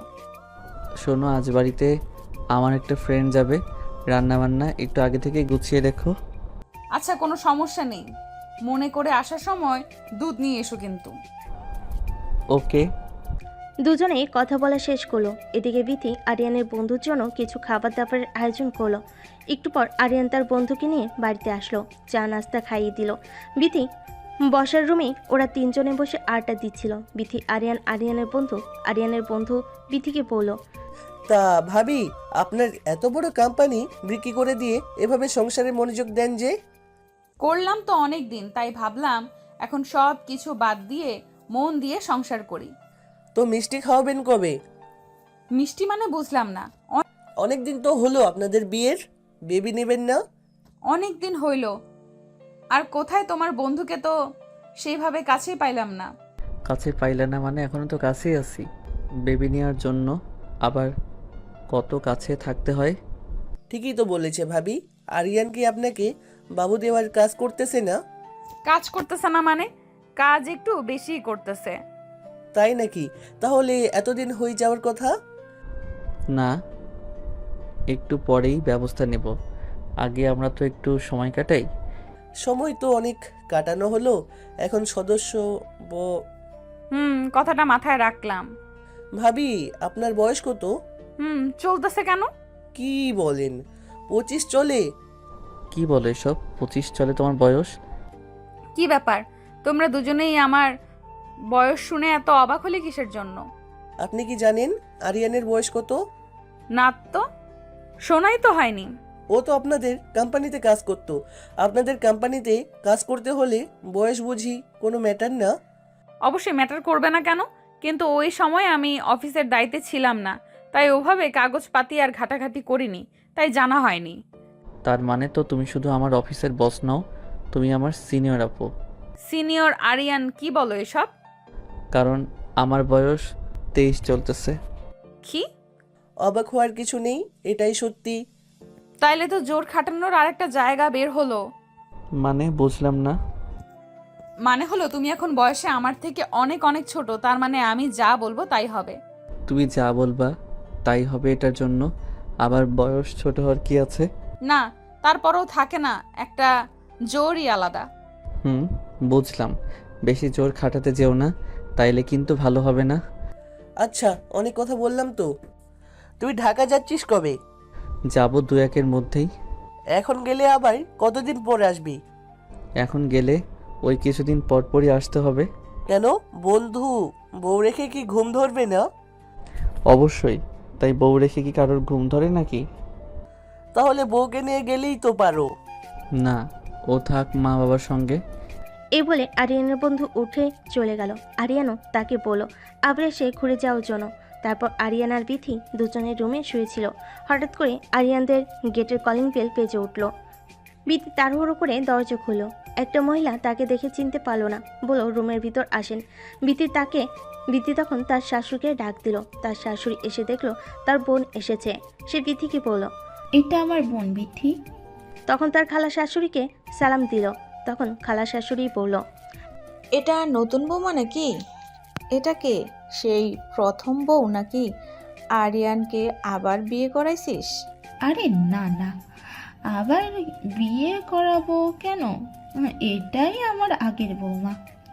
ও আরিয়ান বাবা, তাহলে এতদিন পর বাড়িতে এসে আবার সেই বউকেই নিল? কি বলিস তুই এসব? বৌমার সামনে নিবে না কেন? না, বিয়ের পর তো আরিয়ানকে খুব অবহেলা অপমান করেছে শুনেছি, তাই এখন আবার আরিয়ানের সঙ্গে সংসার করতেছে যে? ও আপা, তুই এসব কথা এখন বাদ দে তো, মাত্র আসলি। চল রুমে চল, ফ্রেশ হয়ে পরে এসব কথা হবে। হ্যাঁ মা, আপনি যান, ফ্রেশ হয়ে আসেন, আমি আপনাকে খাবার দিতেছি। না, তোমাকে খাবার দিতে হবে না। আমার বোন তো এখনো বেঁচে আছে নাকি? মার তো বয়স হয়েছে, সে তো এখন ওরকমভাবে কাজকাম করতে পারবে না। ও সেরকম ভাবে কাজ কাম করতে পারে না বলেই এই সুযোগে তুমি সংসারটা হাতিয়ে নিবে? না না মা, এ কি বলেন? সংসার? অবশ্যই এটা আমার বোনের সংসার, আর সারা জীবন তারই থাকবে। কি যে বলিস না, তুই সারা জীবন কি আমি বেঁচে থাকবো? বেঁচে থাকবি না মানে বেঁচে থাকতেই হবে। তা হয়েছে, এখন যাও, তোমার খালা শাশুড়ির জন্য একটু শরবত নিয়ে আসো। আচ্ছা মা, আপনি খালাকে নিয়ে রুমে যান, আমি ঠান্ডা শরবত নিয়ে আসতেছি। আচ্ছা যাও, একটু তাড়াতাড়ি করো। বিথি ঠান্ডা শরবত বানিয়ে তার খালা শাশুড়িকে দিয়ে তার রুমে গেল।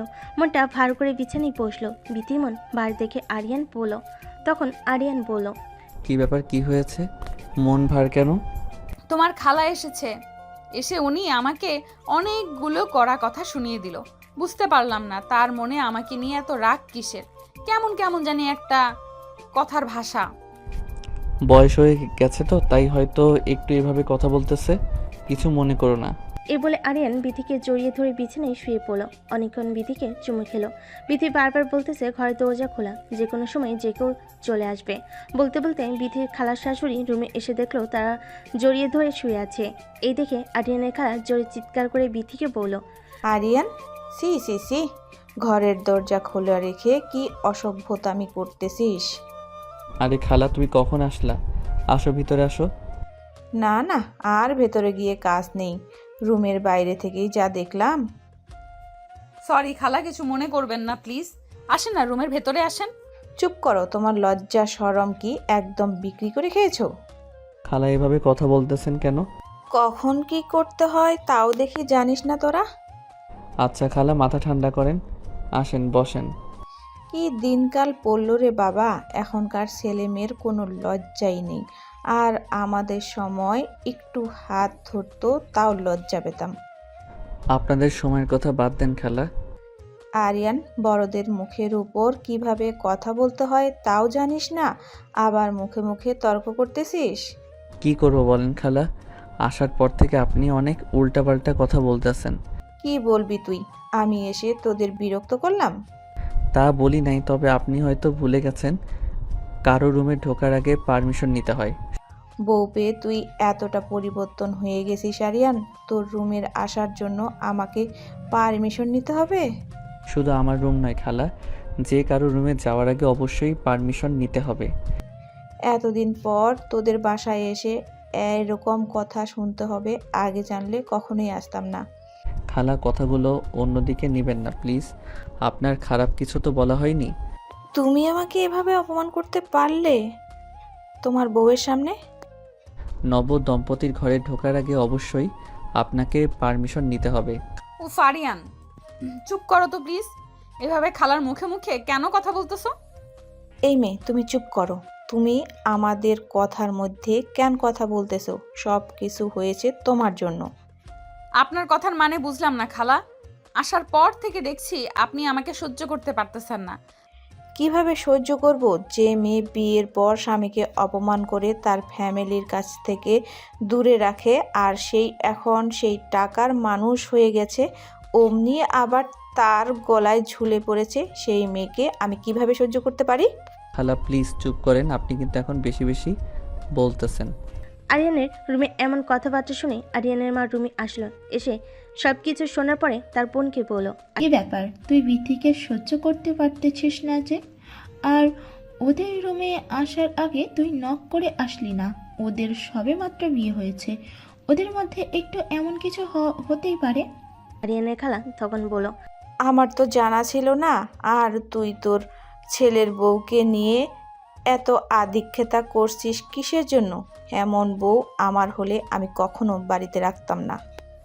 আরিয়ানের মাও এই কথা শুনে বলল, বুবু, ভুল মাত্র মানুষেরই হয়। একটা ভুলের কারণ ধরে এভাবে কোনো মানুষকে শাস্তি দেওয়া উচিত নয়। তুই মাথা ঠান্ডা কর আর চল, বাইরে চল। বলে আরিয়ানের মা আরিয়ানের খালাকে বাইরে নিয়ে গেল। বিতি তখন আরিয়ানকে বলল, আরিয়ান, এইভাবে তুমি খালার সাথে কেন কথা বললা? এইভাবে তোমার কথা বলা উচিত হয়নি। খালা, তোমাকে যে কতগুলো কথা শোনালো তাতে তোমার কিছু মনে হচ্ছে না? কি মনে হবে? একটু আগে তুমি না বললা খালা বয়স্ক মানুষ, তার কথাই কিছু মনে না করতে?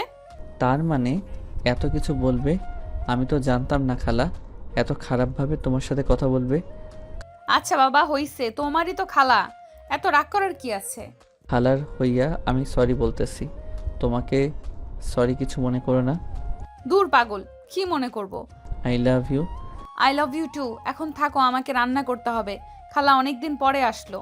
আগে আমার কাছে একটু বসো, তারপরে যাবা। আরে না, আগে আমাকে যাইতে হবে, থাকো। তাইলে আগে আমাকে একটা চুমু দিয়ে যাও। ইস, শখ কত! চুমু দাও, নইলে কিন্তু যেতে দেব না কোথাও। রুমের দরজা কিন্তু খোলা, এটা ভুলে যেও না। ইস, কিছু হবে না, দাও তো। কিচ্ছু হবে না বলে তো তখনও জড়িয়ে ধরছিলা, দেখলে তো কি হলো। এখন আর এমন কিছু হবে না, একটা চুম্বন তো এমন করতেছো কেন? আচ্ছা, চুমুটা এখন তোলা থাকলো, রাতে দিব। রাতে তো অবশ্যই দিবা, বাট এখনকারটা এখন দাও। কি ছেলে মানুষই শুরু করলা বলো তো? যত কথা বাড়াইবা তত কিন্তু তোমারই লেট হবে। সত্যি তোমার সাথে পারা বড্ড কঠিন। আরিয়ানকে জড়িয়ে ধরে বিথে একটা চুমু দিয়ে লজ্জা পেয়ে সে দৌড়ে রান্নাঘরে চলে গেল। রান্না করতে আরিয়ান বিথের পিছনে পিছনে রান্নাঘরের দিকে গিয়ে দেখলো বাড়ির ভিতরে কোনো সার শব্দ নেই, যেন একটা মানুষও নেই হয়েছে। তেমনটাই আরিয়ানের বাবা বাইরে গেছে। আরিয়ানের মা তার খালাকে নিয়ে বাইরের বাগানটাতে ঘুরতে গেছে। বাড়ি একদম ফাঁকা। আরিয়ান রান্নাঘরে গেল, গিয়ে দেখলো বিথি রান্না করতেছে। পিছন থেকে এগিয়ে এসে বিথিকে জড়িয়ে ধরলো। ভয় পেয়ে বিথি চিৎকার করে কেনা কে ভেবে ঘুরে উঠে ঠাস করে একটা চর মেরে দিল। চর মারার পর দেখলো ওটা আরিয়ান ছিল। দ্বিতীয়বার অবাক হয়ে গেল। অবাকে আরিয়ানকে বলো, আরে আরিয়ান, তুমি? হ্যাঁ আমি। তুমি কি ভেবেছিলে দিনের উপরে বাড়িতে চোর ঢুকেছে? তা নয়, কিন্তু তুমি তো মাত্রই রুমে ছিলা। রুমে ছিলাম তো কি হয়েছে? শোনো, আমার কি পা নেই? আমি কি হেঁটে আসতে পারি না? পা আছে বুঝলাম, কিন্তু এভাবে চোরের মতো লুকিয়ে লুকিয়ে রান্নাঘরে ঢোকার কি আছে? তাই বলে তুমি আমাকে এভাবে চর দিবা? সরি, আমি বুঝতে পারিনি। মেয়ে মানুষের হাতের চর এত জোরে হয় কিভাবে? ব্যথায় আমার সারা শরীর কাঁপতেছে। আমি ভাবলাম কে না কে, তাই একটু জোরে চর মেরেছি। তোমার সাথে কোনো কথা নেই, যাও একটু রোম্যান্স করবো, এর উপায় নেই। আচ্ছা বাবা, হয়েছে তো, বুঝতে পারি নাই। নেক্সট টাইম আর এমন হবে না। নেক্সট টাইম তোমার এমন হবে না? আবার কি? আমি তেমন করব না? মানে কি, একটা চর মেরেছি বলে কি তুমি কখনো আর আমার সাথে রোম্যান্স করবা না? জি হ্যাঁ, তোমার সাথে রোম্যান্স করতে চাই। পরে আবার দেখা গেল কখন না জানি আমার মাথা ফাটিয়ে দিলা। না, মাথা ফাটাবো না, আমি এত ডাকাত না। সেটা দেখতেই পারলাম। তুমি কি? আরিয়ান বাচ্চাদের মতো করে কান্না করতে শুরু করলো। বিথি বারবার সরি বলল, কিন্তু আরিয়ান কিছু শুনলো না। একটু রাগ দেখে রুমে চলে গেল। বিথিও রান্নাবান্না বাদ দিয়ে পিছনে পিছনে রুমে চলে গেল। রুমে চলে যাবার পর অনেক করে বুঝিয়ে বলল, আমি বুঝতে পারি নাই, ভুল হয়ে গেছে। কোনো কথা শুনলো না। সে বিথির সাথে কথাই বলো না। বিথি যেদিকে যায় আরিয়ান বিথির দিক থেকে মুখ ঘুরিয়ে নেয়।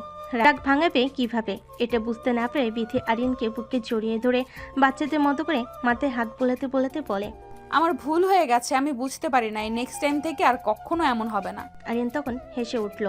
মনে থাকে যেন, নেক্সট টাইম এমন কখনো করবা না। এ বলে আরিয়ান বিথিকে আরো শক্ত করে জড়িয়ে ধরল। বিথি তখন আরিয়ানের হাত সরিয়ে দিয়ে বলল, আচ্ছা হয়েছে, এখন ছাড়ো। কেন ছাড়বো কেন? আমার এখনো ব্যথা কমে নাই। ব্যথা কমে নাই যেহেতু, তাহলে মলম দিতে হবে। মলম দিতে হবে না, তুমি জড়িয়ে ধরে থাকো, তাইলে ঠিক হয়ে যাবে। আচ্ছা, এই কথা এখন বুঝলাম, সবই তোমার ধান্দা ছিল, তাই না? ও নিজেই আমাকে মারলা, আবার নিজেই এখন ধান্দা বলতেছো? তা নয়তো কি শুনি? তুমি পেছনে পেছনে কেন রান্নাঘরে গেছো? কেন? আবার আমার বউটা একা একা রান্না করবে, তাই তো আমি একটু হেল্প করতে গেলাম। যে আপনাকে হেল্প করতে পারবে না, আপনি রুমে গিয়ে রেস্ট করেন। এমনিতেই আমাকে মেরেছো, তারপর আবার আমাকে রুমে একা একা রেখে চলে যাচ্ছ। আমি তোমার বড়, তুমি আমার জুনিয়র, তো একটু একটু বড় আপুদের হাতের চর খেতেই হয়। তাই না? বড় আপুদের চর খেতে হয়। তখন আরিয়ান বিথিকে জড়িয়ে ধরে বিথির ঠোঁট তার ঠোঁটের ভিতর নিল। বিথির চোখ বন্ধ করে থাকলো। আরিয়ান ললিপপের মতো করে বিথির ঠোঁট চুষে চুষে খাচ্ছিল। বিথির শরীরে যেন তখন কোনো শক্তি কাজ করতেছিল না। সে কিছু না বলে চুপ করে দাঁড়িয়ে রইল। বিথি কিছু বলছে না বলে আরিয়ান অনেকক্ষণ বিথির ঠোঁট তার দখলে রাখলো। একটু সময় পর আরিয়ান হাত দিয়ে বিথির কাপড় খুলতে লাগলো। তখন বিথি আরিয়ানের হাত সরিয়ে দিয়ে লজ্জা পেয়ে দূরে গিয়ে দাঁড়ালো। আরিয়ান তখন বলল, কি ব্যাপার, এভাবে সরে গেলে যে? এটা কি করছো তুমি সোনা? কি আবার করছি? আমি তোমার ছোট না, তোমার জুনিয়র, তো ছোটদের এরকম আবদার একটু মেনে নিতেই হয়। ইস, আসছে ছোট? কিসের ছোট তুমি শুনি?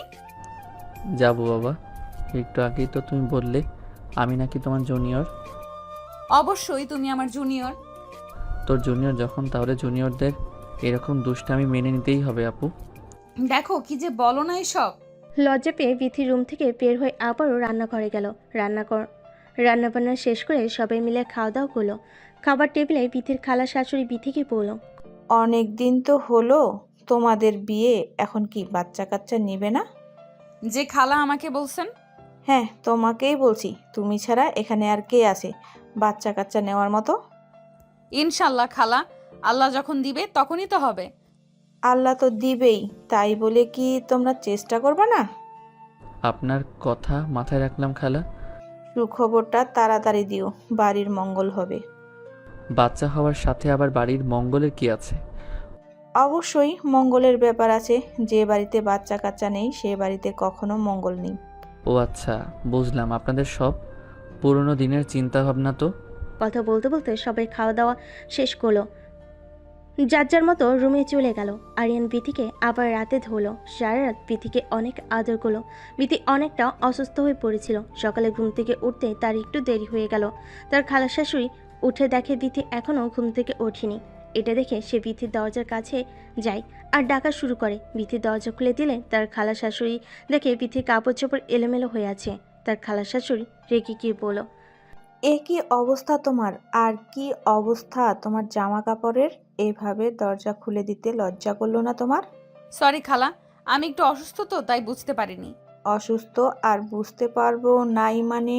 কয়টা বাজে এটা খেয়াল আছে তোমার? এখনো ঘুম থেকে উঠো নাই যে? আমি এখনই ফ্রেশ হয়ে নিচে আসতেছি। ফেস তো হতেই হবে, যে অবস্থা দেখতেই তো পারতেছি। আপনি যান, আমি এখন আসতেছি। গোসল করে ভালোভাবে নিচে আসো। জি আচ্ছা। লজ্জা পেয়ে বিথি তাড়াহুড়ো করে গোসল করতে গেলে গোসল করে সে নিচে গেল। নিচে যাওয়ার পর তার খালা শাশুড়ি তাকে অনেক নোংরা নোংরা কথা শোনালো। বিথি অনেক কান্না শুরু করলো। আরিয়ান তাদের চেঁচামেচি শুনে নিচে গিয়ে দেখলো বিথি কান্না করতেছে। সে তার খালাকে বলল, খালা, আপনি আসার পর থেকে দেখতেছি বিথিকে আপনি সহ্য করতে পারতেছেন না কেন, কি সমস্যা? খালা তখন বলে উঠল, কত বেলা হয়ে গেছে, এখনো ঘুম থেকে উঠুনি যে? আরিয়ান তখন বলল, খালা, ও অসুস্থ, এই জন্য উঠতে দেরি হয়েছে। তা কালকেই তো দেখলাম ভালো রাতের মধ্যে আবার অসুস্থ হয়ে পড়লো কিভাবে? অসুস্থ মানুষ কখন কিভাবে হবে এটা কি বলে কয়ে আসে? ওহো আরিয়ান, চুপ করো তো প্লিজ। তুমি চুপ করো, তুমি যাও রুমে যেয়ে চুপচাপ শুয়ে থাকো। রুমে গিয়ে শুয়ে থাকবে মানে? রান্না বান্না কে করবে? কে করবে? আবার মা করবে। বিথি অসুস্থ, অসুস্থ শরীর নিয়ে কেউ এখন রান্না বান্না করবে? তোর মা বয়স্ক মানুষ, তোর বউকে রুমে শুইয়া রাইখা তোর মাকে দিয়ে কাজ করাবি? ওহ বুবু, তুই কি শুরু করলি বলতো? বিথি অসুস্থ, তুই কি কথা বলতে পারছিস না? অসুস্থ হলে শুয়ে থাকতে হয় না, তাহলে অসুখ আরও বেশি হয়ে কাজ কাম করবে, খাওয়া দাওয়া করে ওষুধ পানি খাইলেই তো অসুখ ঠিক হয়ে যায়। সব সময় শরীর একরকম থাকে না খালা। আরিয়ান তুমি রুমে যাও তো। মা, তুমি খালাকে কিছু বলো। এভাবে কথায় কথায় বিধির ভুল ধরা বন্ধ করতে বলো প্লিজ। বলে আরিয়ান বিথিকে নিয়ে রুমে চলে গেল। রুমে গিয়ে বিথিকে বিছানায় শুয়ে দিল। আরিয়ান ফ্রেশ হয়ে এসে বিথির মাথা টিপে দিচ্ছিল। বেচারা খুব মন খারাপ ছিল। আরিয়ান এটা বুঝতে পারল, কি বলবে ভাষা খুঁজে পাচ্ছিল না। তখনই আরিয়ানের মা আসলো, এসে বিথিকে বলল, মা কিছু মনে করো না, তোমার খালার অনেক বয়স হয়ে গেছে তো, ওর মাথাও ঠিক নেই, তাই কখন কার সাথে কিভাবে কথা বলতে হয় এটাও বুঝতে পারে না। তুমি কিছু মনে করো না মা, 2 দিনের মধ্যে চলে যাবে। বিথি বলল, না না মা, কি যে বলেন, আমি কিছু মনে করিনি। খালা বয়স্ক মানুষ, ভুল ত্রুটিতে ধরবেই। আমি জানি তোমার অনেক অভিমান হয়েছে। না মা, এমন কিছু না, আমারই তো ভুল, আজ অনেকটা লেট হয়ে গেল। কোনো লেট হয়নি, তোমার শরীর খারাপ বেশ করেছো, শুয়ে আছো শুয়ে থাকো, আমি খাবার তোমার রুমে পাঠিয়ে দিব। মা, আপনি রান্না করবেন কেন? আমি রান্না করতেছি। চুপচাপ শুয়ে থাকো, বেশি পাকনা পাকনা কথা বলো না। আমি কি রান্না বান্না করতে পারি না, নাকি আমি রান্না করতে পারি? আমি কখন থেকে তাকে এই কথাটাই বোঝানোর চেষ্টা করতেছি, কিন্তু তোমার বৌমা তো জেদি, কিছু বুঝতেছে না। বুঝবে না মানে? তুই বোঝা ও যেন রুম থেকে বের না হয়, তুই ওর পাশে বসে থাক। আরিয়ানের মা রুম থেকে বের হয়ে যাওয়ার পর তার খালা আসলো। রুমে এসে বিথিকে বলল, বিথি বলল। আরিয়ানের খালা রুম থেকে বের হয়ে যাওয়ার পর আরিয়ান বিথিকে বলল, কাল ভেবে নিতে বললাম, তোমার কি আজকেই বাচ্চা কাচ্চা হয়ে গেল নাকি শরীর খারাপ করতেছে? জানি না খালা, বুঝতে পারতেছি না, কেমন জানি একটা লাগতেছে। শোনো, আমার কথায় কিছু মনে করো না। না না খালা, কিছু মনে করিনি, ভুল তো আমারই হয়েছে। ডাক্তার নিয়ে এসে পরীক্ষা নিরীক্ষা করো, দেখো বাচ্চা কাচ্চা হলো নাকি। জি আচ্ছা। খবরটা তাহলে শুনে যেতে পারবো। আচ্ছা খালা, খুব শীঘ্রই আপনাকে সুখবর দিবনি। বিথি লজ্জা পেয়ে কিছু না বলে বালিশে মুখ চেপে ধরলো। আরিয়ান দরজা লাগিয়ে দিয়ে জড়িয়ে ধরলো। বিথি বলল, বাচ্চা বাচ্চা নিতেই হবে, সবাই পাগল হয়ে গেছে বুঝছো, একটা ব্যবস্থা নিতে হবে আমাদের। আরে আরে কি করো? শুনলে না খালা কি বলল? তাই বলে তুমি এখন এসব করবা নাকি? হ্যাঁ, কারণ খালা 2-1 দিনের মধ্যে বাসায় চলে যাবে। তুই শুনলা না খালার সুখবর শুনে যেতে চাই। এই যাও, আমি অসুস্থ, এটা ভুলে গেছো নাকি? ব্যথা দিব না, আস্তে আস্তে আদর করব। একদমই না, আমি তোমাকে বিশ্বাস করতেছি না। রাতেও এই সেম কথা বলে অনেক ব্যথা দিয়েছো। বেশি চিল্লা পিল্লা করলে, বেশি নড়াচড়া করলে তো ব্যথা লাগবেই। তোমাদের আবার কিসের ব্যথা? কত কষ্ট যে আমাদের হয় এটা আমরা বুঝি। ইস, কি কথা, তোমাদের কি ব্যথা হয় না শুনি? আমাদেরই তো ব্যথা, তোমরা তো শুধু শুয়ে থাকো আর যত কষ্ট আমাদের করতে হয়। লজ্জাহীন ছেলে, যাও দরজা খুলে দিয়ে আসো। আচ্ছা, শুয়ে একটু রেস্ট করো, রাতে ব্যবস্থা করতেছি। একদমই বাড়াবাড়ি করলে তোমাকে বাইরে রেখে দরজা লাগিয়ে রাতে ঘুম পারবো। তারা রুমের ভিতর অনেকক্ষণ হাসাহাসি করে মজা করলো। আরিয়ানের মা রান্না করে বিথিকে রুমে খাইয়ে দিতে গেলে বিথি খাবার খাচ্ছিল আর আরিয়ানকে বলতেছিল, সত্যি তোমার মা অনেক ভালো মনে মানুষ, আমাকে একদম মেয়ের মতো করে ভালোবাসে, কত যত্ন করে। আমি বলো। আরিয়ান বিথির কথা শুনতেছিল আর থেকে থেকে খাবার খাইয়ে দিচ্ছিল। খাওয়া শেষ করে আরিয়ান বিথিকে ওষুধ খাইয়ে দিল। আরিয়ান বলল, আজ তোমাকে নিয়ে একটু বাইরে হাঁটতে যাব, অনেক দিন হয়েছে বাইরে যাওয়া হয় না। বাইরে কই যাইবা? বাইরে আবার কোথায়, রাস্তায় যাব, তোমাকে নিয়ে একটু ঘুরবো। ভালো হবে, আমারও বাড়িতে আর ভালো লাগতেছে না। আচ্ছা, তুমি নীল রঙের শাড়িটা পরো। শাড়ি পরবো? আমি তো শাড়ি পরে বের হতে পারি না। আমি আছি না, তোমার কোনো সমস্যা হবে না। আচ্ছা, পরবো নি।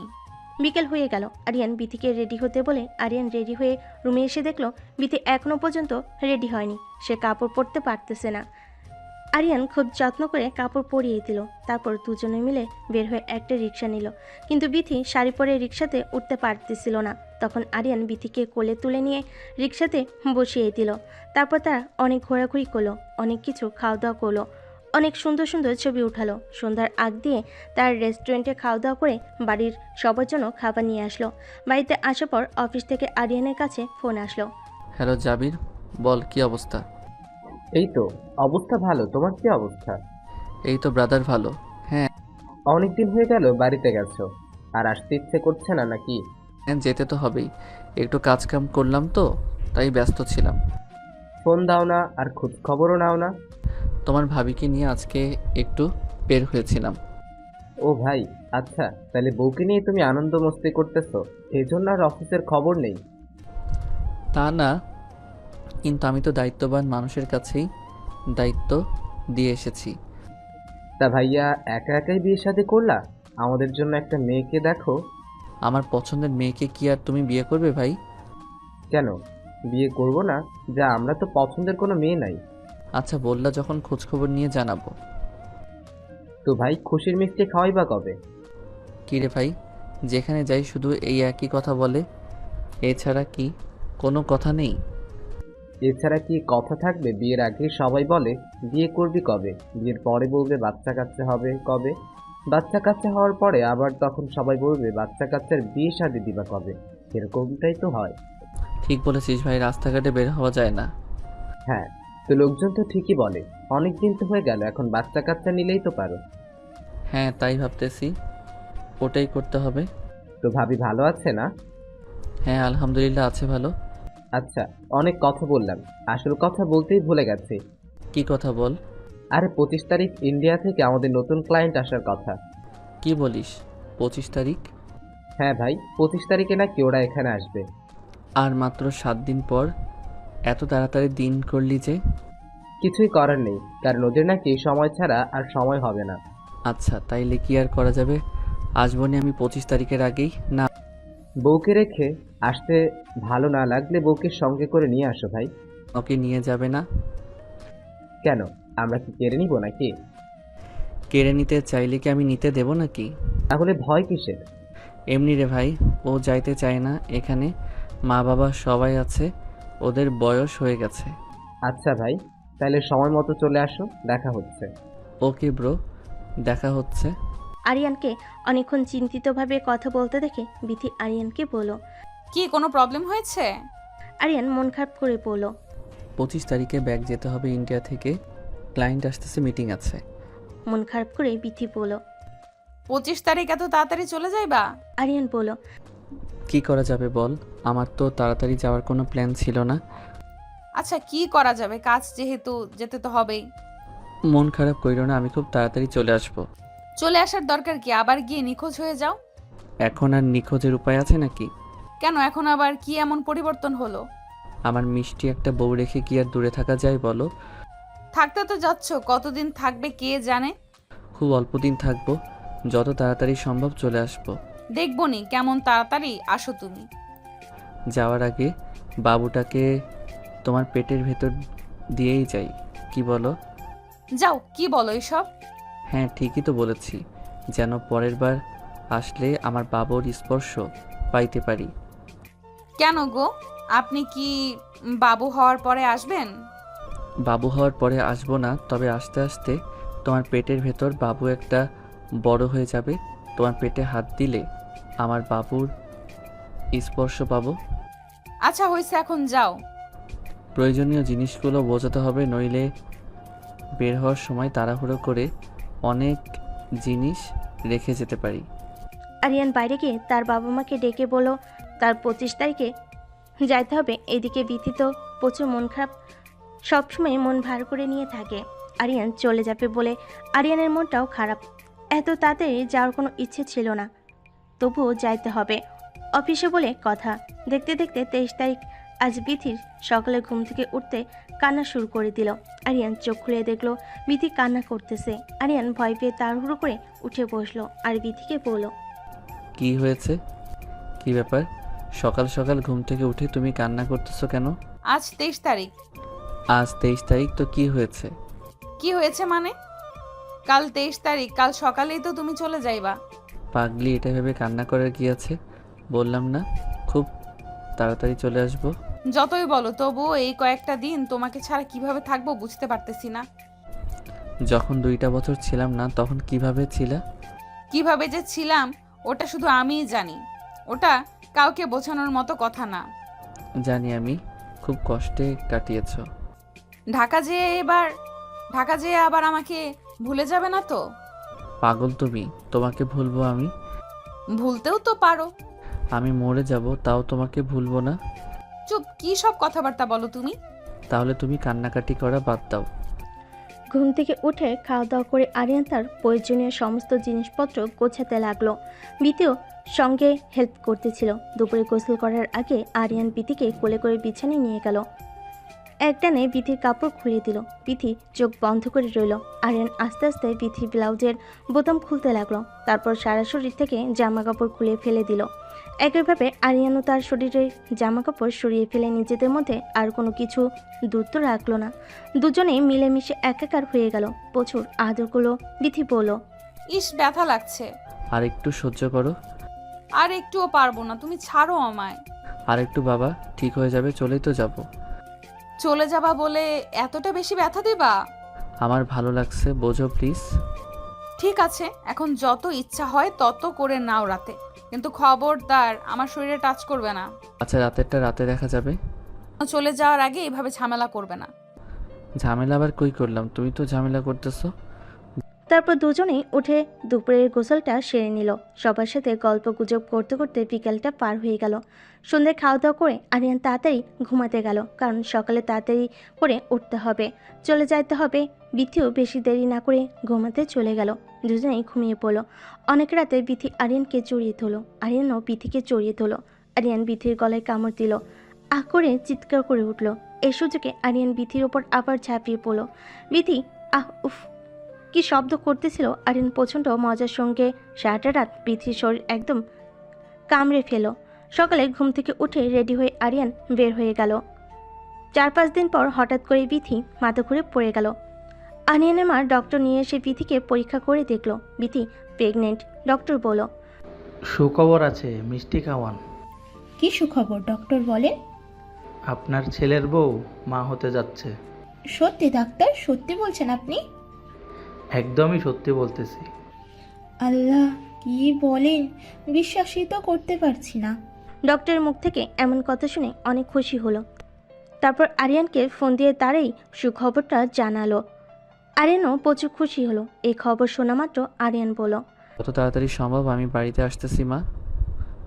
আরিয়ান তার মাকে বলল বিথিকে যেন চোখে চোখে রাখে, একদম যেন কোনো কাজ করতে না দেয়। আরিয়ানের মা আরিয়ানের সব কথা শুনে কোনো কাজ করতে দেয় না। 7-8 দিন পর আরিয়ান বাড়িতে আসলো। এসে বলল, থ্যাংক ইউ সো মাচ। দূর পাগল, থ্যাংক ইউ বলার কি আছে? এই যে আমার বেবিকে দুনিয়াতে নিয়ে আসার জন্য। কষ্ট তো তুমি বেশি করেছো। আরিয়ান বিথিকে জড়িয়ে ধরে কপালে চুমা দিল। তারপর তাদের নতুন সুখের জীবন শুরু হলো। গল্প এখানেই সমাপ্তি।